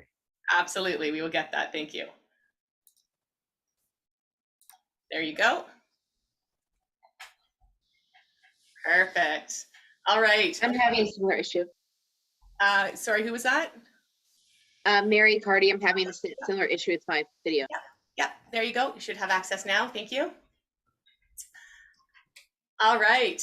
So thank you so much for joining us tonight. We're so happy to have all of you with us. I'd now like to have the playwrights briefly introduce themselves. We will start, we're just going to go in order of the way that the plays appeared in our production tonight. So Jacob, if you wouldn't mind starting with a little introduction of yourself. Hello, my name is Jacob Horowitz. I am currently at this moment zooming in from the traditional land of the Monacan people and just outside of Richmond, Virginia in the United States. Was very pleased with everything I saw tonight and just want to thank We All Shine Productions for an amazing job with a piece that I really treasure. And thank everyone for watching. Thank you. And next up we have Robert. Hopefully your camera was able, you were able to fix that. I think I'm just fine. Robert Mattson. I'm in Upton, Massachusetts, home of the Nipmuc tribe. And I am flattered and honored by all the hard work that went on. And I was so thrilled. This show was written, it was written 4 days before the fine folks that picked it up. So this is the first time I've ever seen it. So thank you so much. Excellent, thank you. And next we have Lucy. Hi, my name is Lucy Wang. I'm zooming in from the Chickasaw Nation, also known as Memphis, Tennessee. I just want to thank everybody for their hard, fabulous work. Thank We All Shine Productions, and please continue to support the arts. Thank you very much. Thank you. And next up we have Ken. Hey everyone, my name is Ken Preuss and I'm here from Central Florida, home of the Seminole Indian tribe. And I'd like to thank everyone for including my play tonight, and send kudos to my talented cast and crew for doing such a terrific job with the play. So thanks so much. Thank you. And last but not least, Mary, you're up. Hello, my name is Mary Karty, and I am from Indianapolis, Indiana, traditional home of the Kickapoo people. And I just, it's so great to I'm such an honor to be part of you, part of this production, and seeing what it looks like in Zoom. And so I definitely appreciate being here and supporting the arts. Excellent, thank you so very much. Andrew, can I ask you to sort of monitor who seems to, maybe we'll give the playwrights with just a little hand up if you have, if you wanted to answer the particular question that I posed, because I have the questions up, Andrew, I don't have the full screen. Are you able to get a position where you can see everyone on full screen so that you can facilitate sort of who's going next so people aren't talking over each other? More or less. Okay. Excellent. All right. So we'll just start with sort of some general questions. And if you've got something to say, just kind of raise your hand. You can do the Zoom hand or physical hand, and Andrew will facilitate your order for speaking. So we're going to start off with sort of playwright questions. What inspired you to write, either in general, so what inspired you to want to become a playwright, or specifically what inspired you to write the specific play that was presented today in our production? So we'll give you a think time for a moment.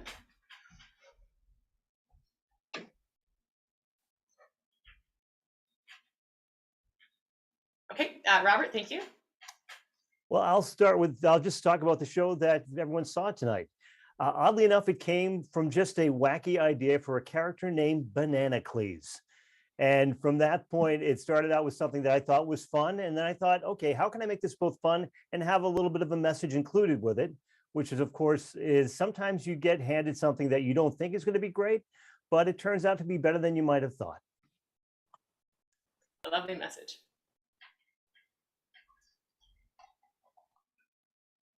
Do we have anyone out? Thank you, Jacob. Yes, so this play, the play that you saw today, Apples and Oranges, sort of came from a joke with, I have a twin brother, and we were just messing around, and somehow we came up with the idea, sharing ideas, because we both are writers, we came up with the idea of a dystopia world where gender is like the main aspect. And he told me his idea, and I was like, well, I have a funnier version of that. Would you mind if I wrote that? And somehow fruit got involved. And he was like, sure, but I'm still going to write my version. And we were talking about it today. And he was like, I never wrote that version. And you obviously saw my version. So I would say I won. Thank you. Absolutely. Thank you so much for sharing. Ken, I believe you have something to share? Sure, thanks, Christine. Genesisters actually was written on a play in a day event in Orlando. There were 7 writers and everyone was given a time period in which to set their play and a prop. And the one I was presented was, my play had to take place before the beginning of time and it had to include a penguin. And that is just what came up. So it was fun to see it brought to life on Zoom. And Christine, I compliment you. Your hand is as lovely as your singing voice. Oh, thank you so very much. Excellent. Lucy.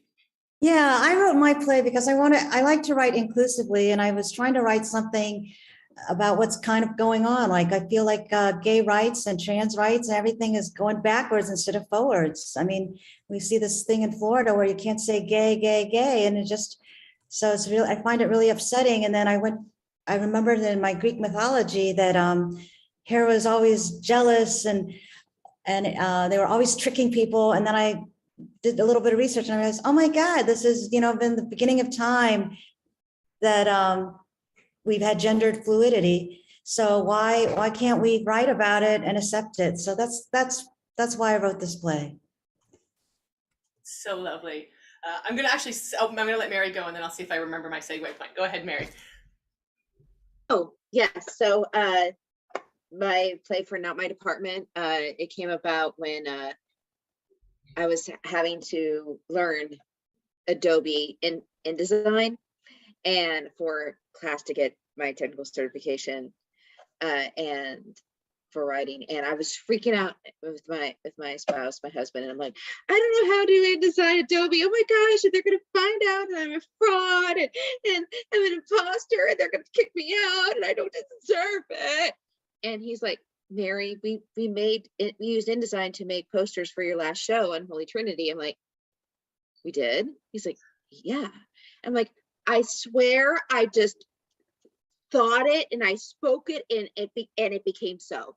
And they're like, oh, I'm the God in this situation. I just thought it and it happened. And so that made me think of like, who's the gods and who are the worshipers, and gods need worshipers just as much as worshipers need God, and they came through a whole thing. And so I decided what would our gods be, and my God is the God of functional anxiety. And who would be his friend? Like, we even take pictures. We just went on vacation. We took pictures of like, this is the locked door, this is the oven that is off, we packed my curling iron, because we had to like give sacrifice to the God of functional anxiety. And the God of small pleasures, we just like, well, what would the God of small pleasures, what kind of upgrade, what kind of promotion would he want? And it went from there. Amazing. So lovely. So what I was going to say is, you were talking about some of the themes that are in the play. Obviously, our theme for this production was deities, but there were several plays that were comments on gender fluidity or LGBTQ plus rights. So this is all fabulous. We're very, very excited about all of these things, and that it sort of just naturally worked that way. So very excited to have that sort of almost two themes, a theme and a sub-theme, not sub-limpus, but a sub-theme. All right, my next question for the playwrights is, do you have a process when you write? Is it the same process every time you approach a script, or does it change depending on the situation? I'm gonna give you a second to think through that.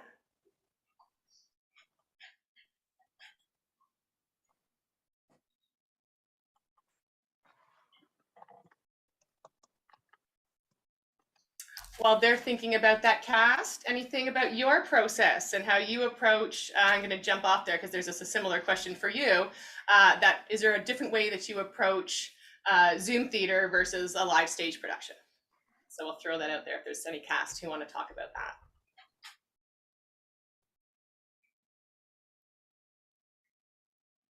Well, I'm just going to say that for a Zoom production, part of the process was putting on pajama bottoms and making sure I have slippers. So that was a great part of the Zoom process for me.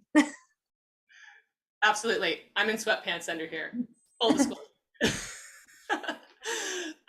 Rob, you're next. Sure. I think the process, sorry, I'm from the States. The process is based upon what is the format that I'm writing for. So if I'm writing a 10-minute piece, it's okay. I know I need to get things done quickly. If I'm writing a 1-minute piece, I know I have to change the way I go about it and how much I have to kind of preload the show.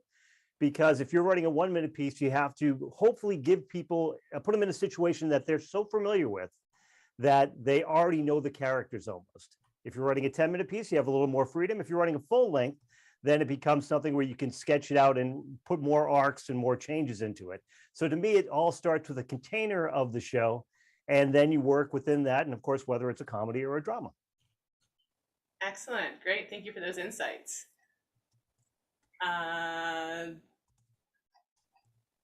Lucy, thank you, Andrew. I was trying to find my text. Yeah, my process varies. I write across many genres, and so my process varies. I call it like with the muse. Like sometimes I'll start a play based on an idea or a theme, and sometimes it'll be a character that's been gnawing at me, and I hear the voice within me, and it's begging me to write this story. And because I have a lot of ideas, but you have to figure out which one's going to grab a hold and make you not sleep at night until you write this down. And sometimes it's just being out in nature and hearing sounds. I try to use all my senses, like sound, the taste, the sight, and so each play comes from, and some plays come from an article that I read in the New York Times or something on the news. So every play is a little bit different. And I think that's what keeps it interesting.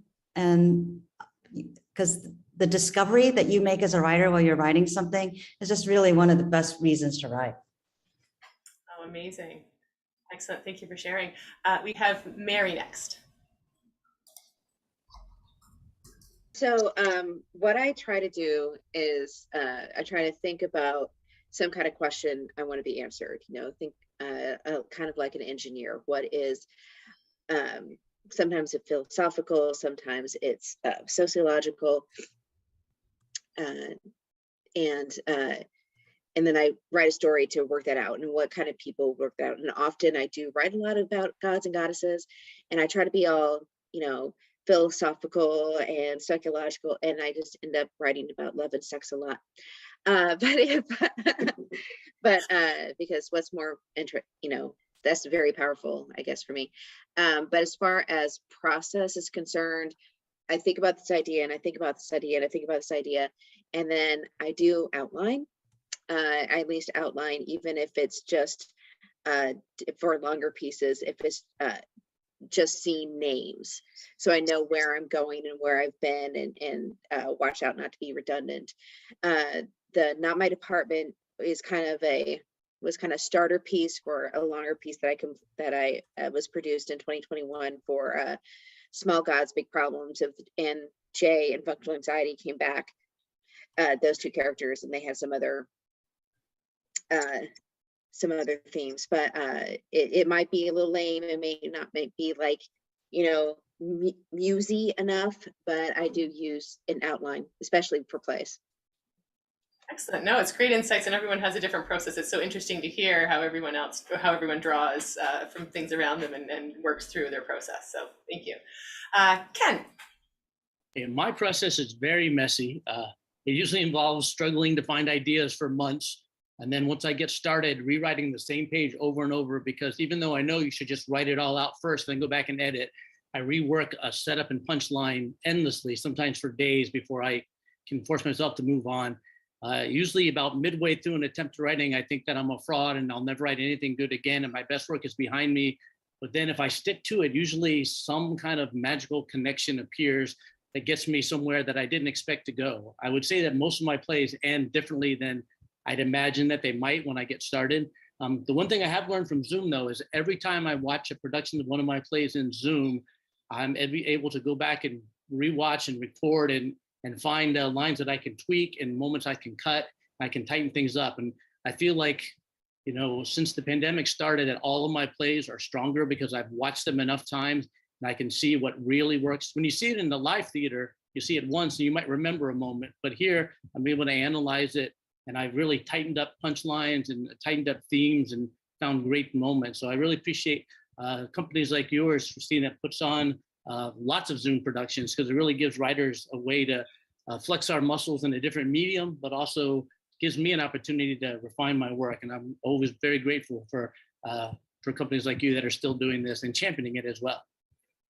Oh, thank you. Thank you. You know, that is the lovely, before I go on, that is the lovely thing about Zoom theater. I mean, as you saw, we have an international cast from West Coast to East Coast, both in Canada and in the States. And so it's amazing. And we wouldn't get that opportunity to do that. You know, the pandemic at least has opened that door for us anyway. It's given us a different opportunity to meet and collaborate with other people, which is amazing. All right, we have Dee Dee up next. I don't know if I'll say I have a specific process, but one thing I will add to this is Whenever I do have an opportunity to play a character, I tend to draw onto some things that I can relate to and hold on to or I've witnessed. And the beauty of being able to have the opportunity to play the being is just like the being, there was this forest that was very much different than from its surroundings.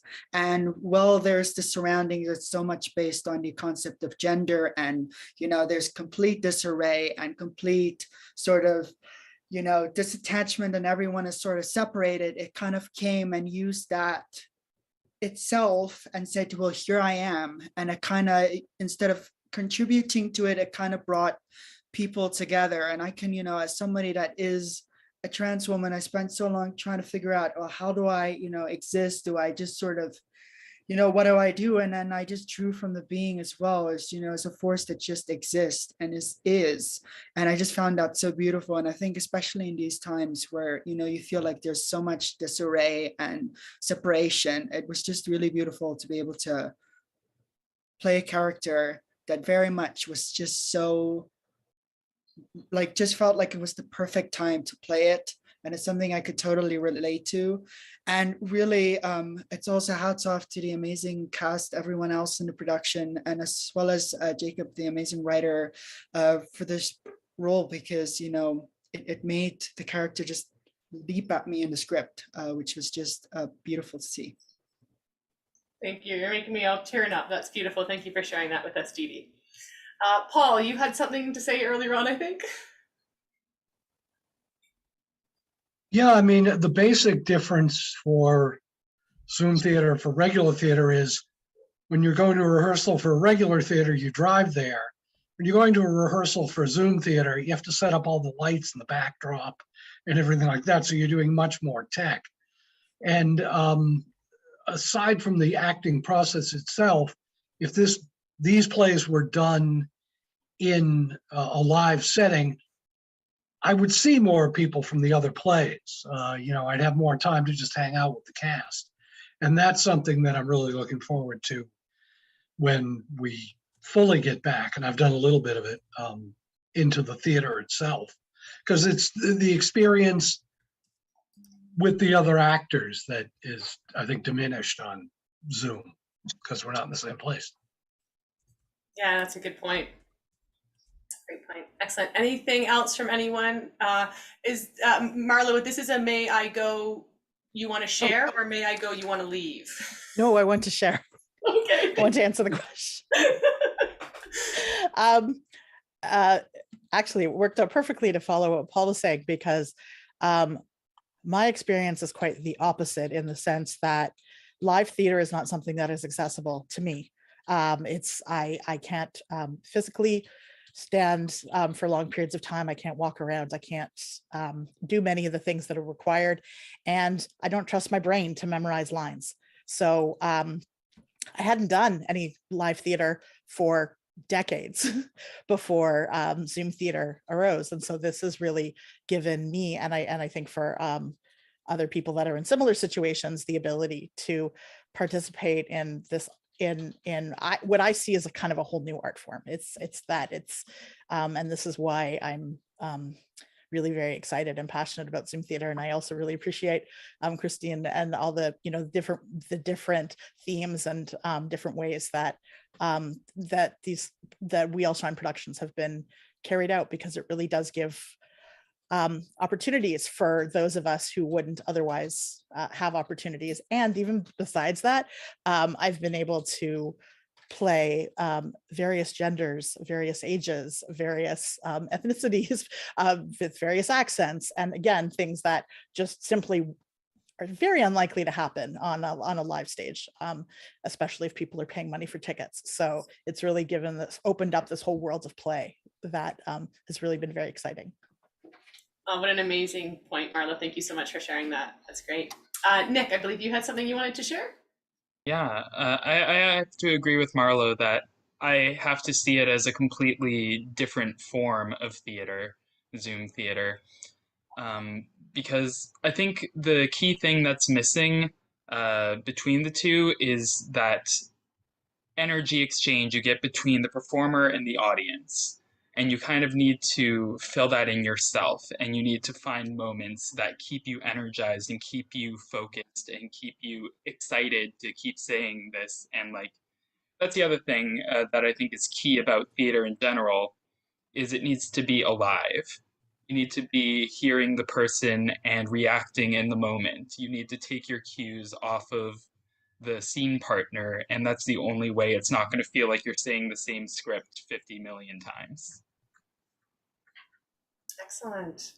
Great. Thanks, Nick. Anyone else who wants to answer that question before we move on? Excellent. Thank you again, everyone, for sharing that. So we'll go back to some questions for the playwrights. So has any of your work been done before this, had been done digitally before? And did you find any differences in the process? Do you write differently when you write for a digital performance versus a stage performance? Some of you have already touched on that. If you have, you don't need to share again. Just give some thought time for a moment.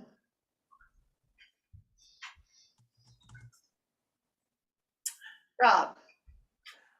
I think it's not that it's written differently. I mean, the challenge with any kind of Zoom work, and I did early in the pandemic, I did a bunch of recordings of my work for Zoom.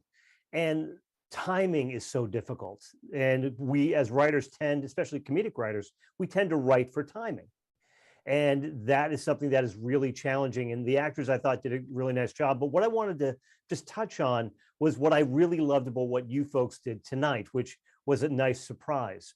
I mean, the use of OBS to do your visuals and audio, and the handing of props, that little thing that you integrated to almost every show that we saw tonight made it seem a little bit, and the use of cats, I thought walking across the screen was phenomenally well done. But the use of passing things back and forth made it a little bit more real to me as a viewer. So I thought that you folks are integrating new concepts into some of the points that people have made. You are creating a different flavor of the theater that we have all known to grow and love over the years. And I just want to applaud you folks for that.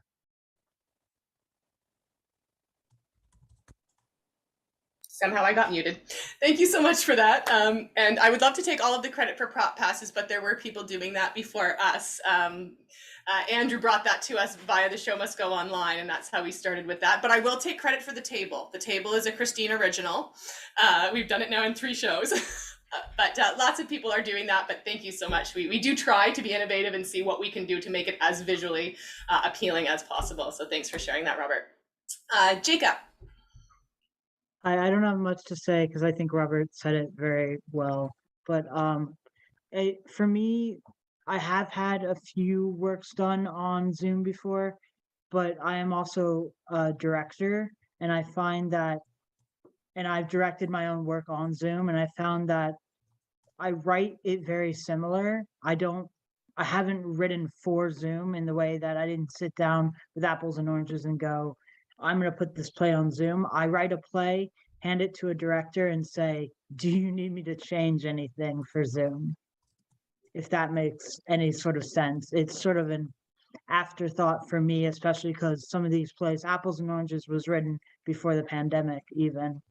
But I think the little things like the prop passing, even if it wasn't original, I've seen it in a few productions, and it's just that little things that make your brain go, ooh, even though it is like a Zoom, it feels like you're there. And I think part of the cool thing about Zoom is feeling like it's not Zoom.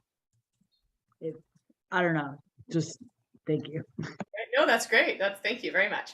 All right, next we have Ken. Yeah, I just echo the sentiments of Robert and Jacob. What's fun about plays is I've written something specifically for Zoom. I've adapted some stage plays to Zoom, but every company seems to create their own unique spin. Sometimes they're recorded ahead of time and presented. Sometimes they're done live on stage and kind of broadcast as they're performing them. Sometimes, like you guys, you create a live scenario with the background. So it's just like going to a traditional theater. I think Zoom theater has been around now for, unfortunately, 2 years in the pandemic, but it's something I think it's going to stick around because of innovations like you guys have done tonight. And almost every time I join a Zoom, there's something new and unique that has been added. At least we hope there's something new and unique. Sometimes people find one way and they stick to it. So, but I love that, just as theater adapted itself when the pandemic began, the Zoom theater continues to adapt. And I wouldn't be surprised the next one I attend, there's something new and creative and unusual that I hadn't expected before. So kudos to everyone for, keeping arts alive and keeping that creativity, that spark of creativity that still shines no matter whether we're staring at a screen or staring at a stage. Excellent. Thank you so very much. And Lucy.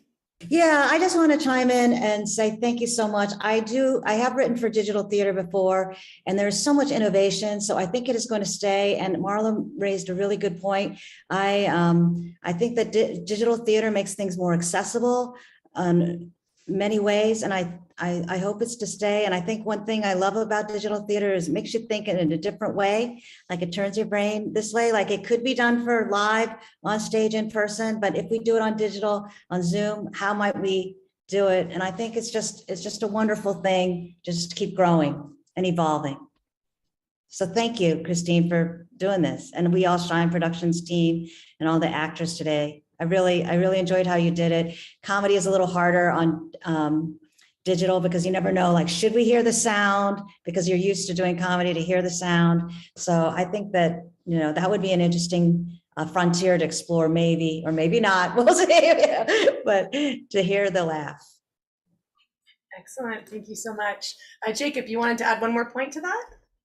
Yeah, I just wanted to say that also, like, my play probably wouldn't have been able to be done if it was not in Zoom, or I wouldn't be able to see it as I don't live in Canada, and I most of the time am now residing in London. And so it's interesting that we're all connected by our little screens, and that we can sort of do that and be together without having to be together physically in the theater. Yes, there is something special about being physically together in the theater, but we've created our own little theater, and I just think Zoom theater should stick around. Excellent. Thank you so much for sharing. There's a question in the chat to be pondered over. While that's happening, I'm going to move on with one of my questions here. So challenges for writing. Is there anything, and again, it could be specific to stage, specific to digital in general. Again, if you've already touched it previous, no need to share again. Again, for our playwrights. And you know what? It could also be for the cast, although some of you already did share those challenges.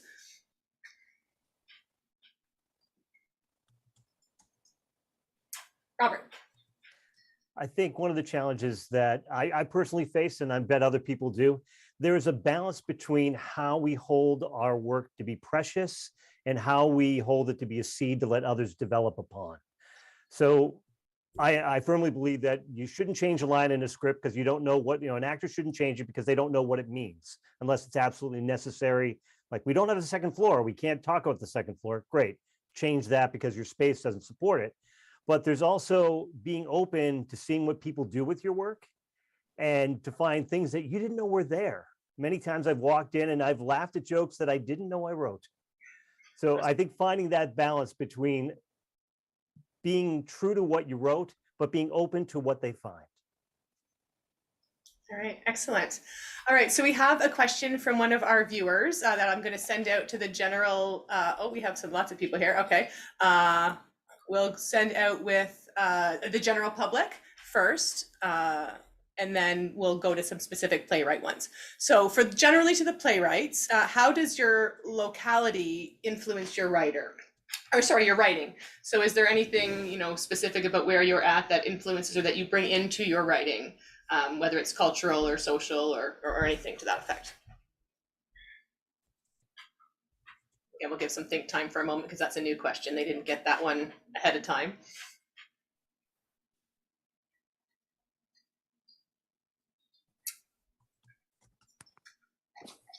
Okay, I have a few things in the chat and I'm not quite sure who to start with here. Lucy, there was a specific one to you and I'm going to address that one because I think you have an answer.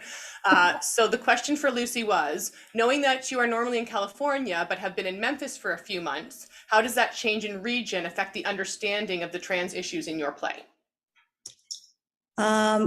That's a very good question, a tough one, because I don't know if I could be an expert in just 2 or 3 months, but there was a brouhaha recently about a queer Asian guy who had a picture of himself dressed as Elvis and was put in the Memphis airport. And some Elvis fans were very upset that Elvis, by this photo, and they did a viral campaign and they got it, the art installation shut down, like it was removed without even telling or consulting with the artist. And then because I'm Asian American, my phone blew up. I didn't know this guy, but it blew up. They said, Tommy Ka's painting is taken down. What are you going to do about it? I'm like, I don't know Tommy Ka, but I guess I'm going to represent. And I got on the phone, I have my own writing deadlines, but I got on the phone and started doing the social media, like, do not erase people. Do not, erase, marginalize us, shut us off, take us off the wall. So, and within a week, his stuff was back on. So it tells me that, everywhere we have to do work. But on the other hand, within a week, we got it back up. So I also felt like there's a lot of stereotypes of the South. And I feel like part of the reason I'm here is because I have to move beyond those kind of stereotypes and learn what Memphis is all about. And I got to tell you, it's a wonderful, I love being here. I love my residency because I'm learning so much, and I'm going to be richer for not thinking about all my preconceptions of the South. And I have to do a comedy show in less than 2 weeks, and there are going to be some love notes to Memphis. So I'm definitely taking notes. And like I said, I'm growing. And, if you think about it, what are our references of the South? They're like always like Steel Magnolias, Deliverance, those are all old. The Civil War. So yes, we have like barbecue, we've got the blues. But I think that's what I'm learning. And so my writing will be better for it, hopefully. Excellent. Thank you so much for sharing. Now, I know we jumped around here because I was given some wait time for new questions for the group. We're going to stick with the one about locality, and then we'll jump back to the one about writing challenges, because I believe Ken's is going to cover both of those. So Ken, why don't you start and you can address both of those? Thanks, Christine. I live in Florida, which is a hotbed for so many issues because we have a state that's split right down the middle politically, and there's just so many things to think about. But I always have the thought when I'm writing is, some people like Lucy are very talented and they can write about the world around them and incorporate that in their writing. And then sometimes I feel like my goal when I write is to kind of do the opposite, is kind of escape reality. And I think there's a room for both of that. And sometimes when I look at my more accomplished friends or friends who I consider more accomplished, they do tackle heavier issues than I do.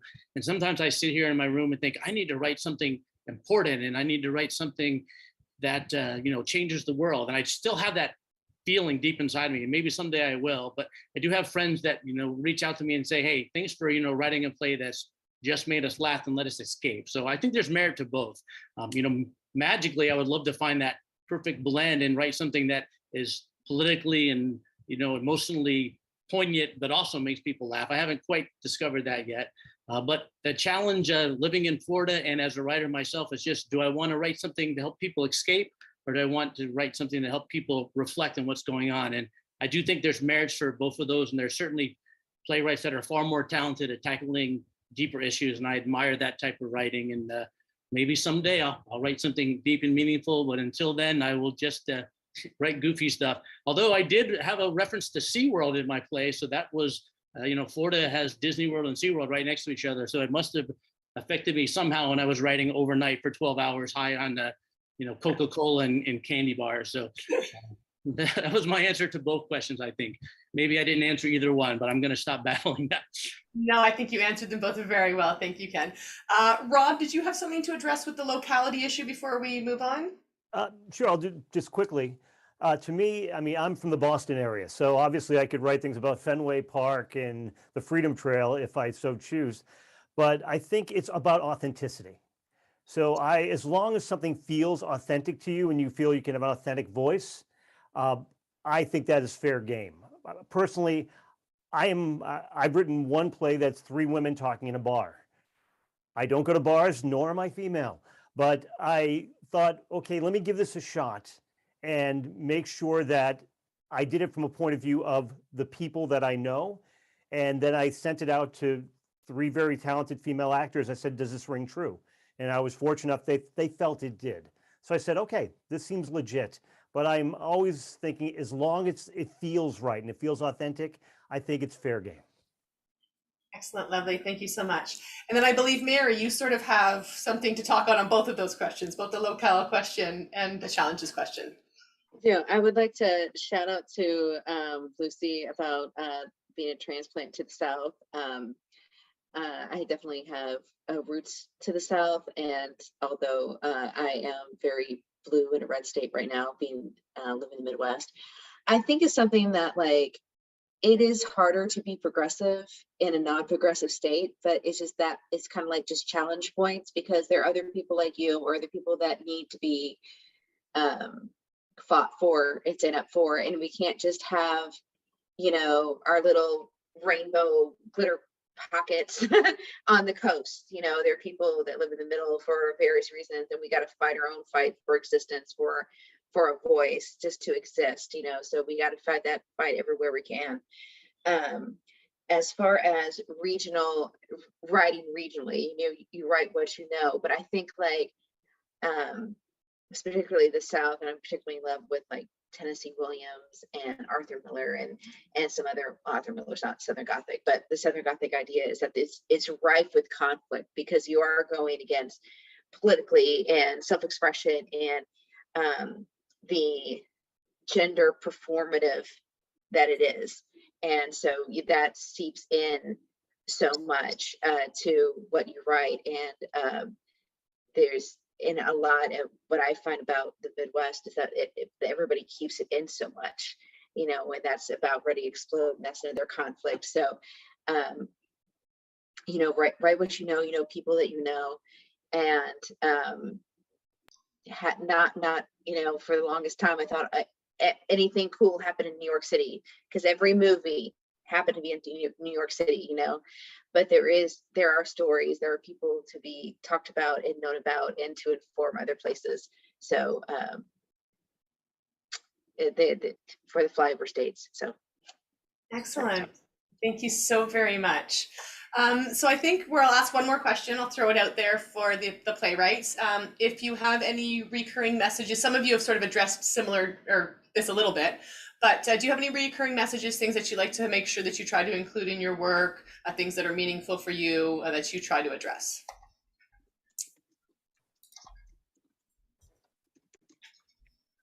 Jacob. I'd like to believe that I try to address civil rights and equality for all in my work, but sometimes I just write a funny play because Brain says write a funny play. But I do believe that messages such as the ones in the play you saw tonight are what I want my work to be represented by, to be able to be a funny play, but also talk about a message that I care deeply about.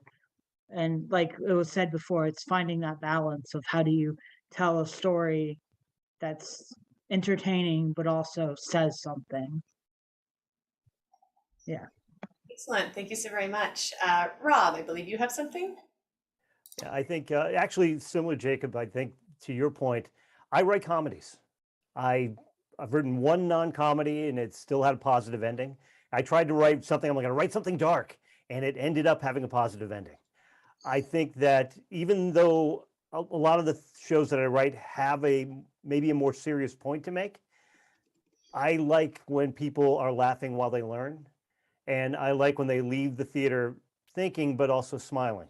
So a friend of mine once said to me, he goes, I can always pick out your shows because there's always a twist and I always feel good at the end. And that's my way. It's not everybody's, but that's just the way that I happen to write. And for me, it works.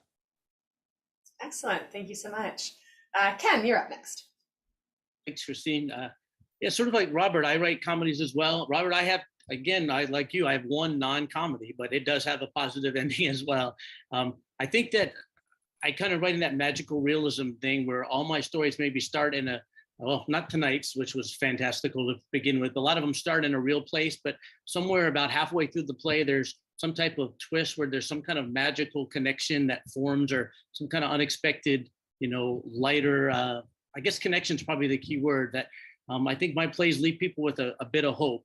And I don't know if I'm the most hopeful person in my real life, but when I write, when everything looks the darkest, there's always some kind of magical way that the characters connect or find love or find happiness or find hope. And I think I'll always write that, maybe thinking that it'll seep into my own life and leave me with that same feeling. And that's what I hope to leave people with, is a smile and a sense of hope. Oh, wonderful. Thank you so much. Lucy, you're up next.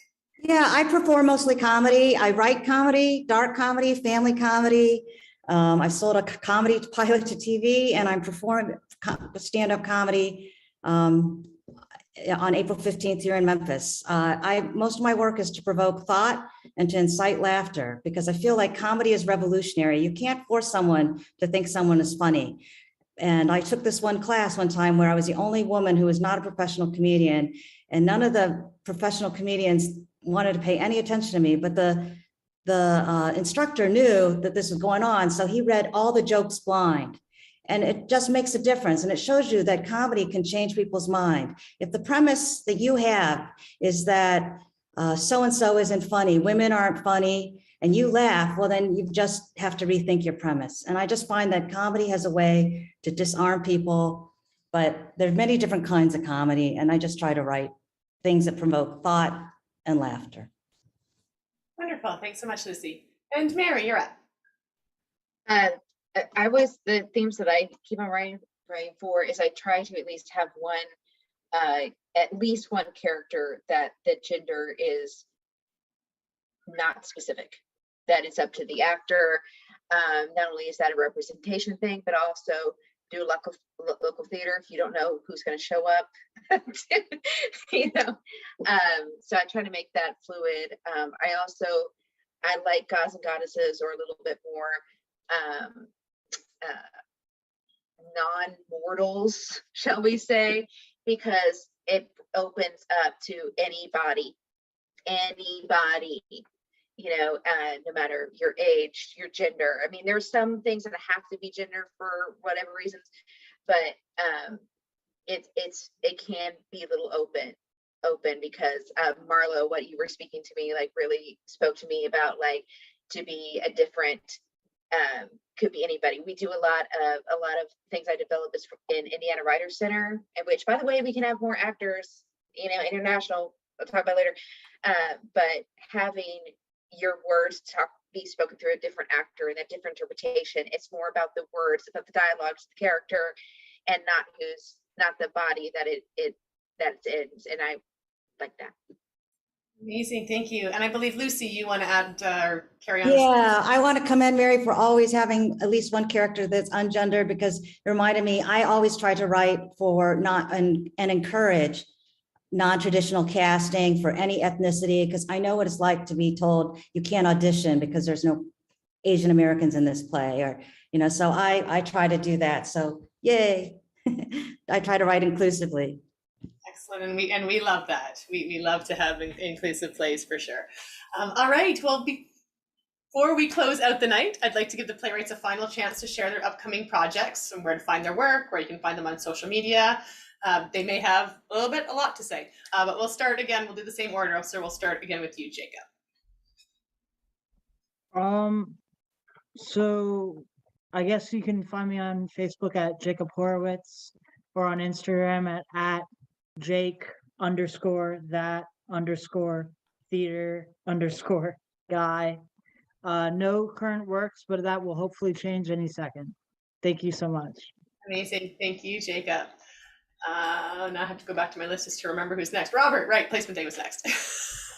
Yeah, so excited. I'm actually going to be doing a table read in a couple weeks of a new full length, so I'm very excited about that. If you're interested in taking a look at my plays, you can go to robertsplays.com, and you can find a full listing of all my stuff there. Excellent. Thank you so very much. And Lucy. Yes, I'm performing a comedy show, April 15th, Memphis, Tennessee. So if you have any friends or family in the Memphis area, please send them, since I'm not from here. So I don't have a long list of people to contact. And I'm the first comedian to be in the green room. So I decided to call my show Represent. I'm also performing in New York on April 27th as part of the Gold Standard Arts Festival. And you can find me on all the Facebook, Twitter, and my plays are on Amazon, Youth Plays, and Original Works Publishing. So you can find me if you really want. Excellent. Thank you, Lucy. All right, Ken, you're up. Thanks, Christine. I actually have a great month of April, great for me.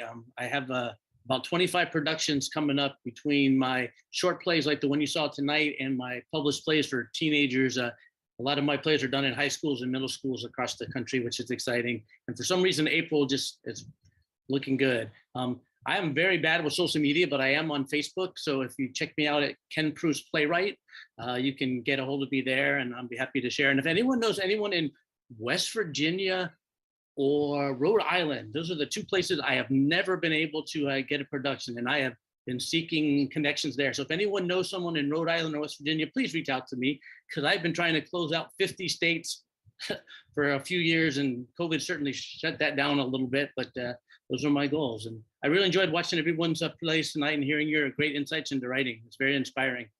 Thanks a lot. Excellent. Thank you. And Mary.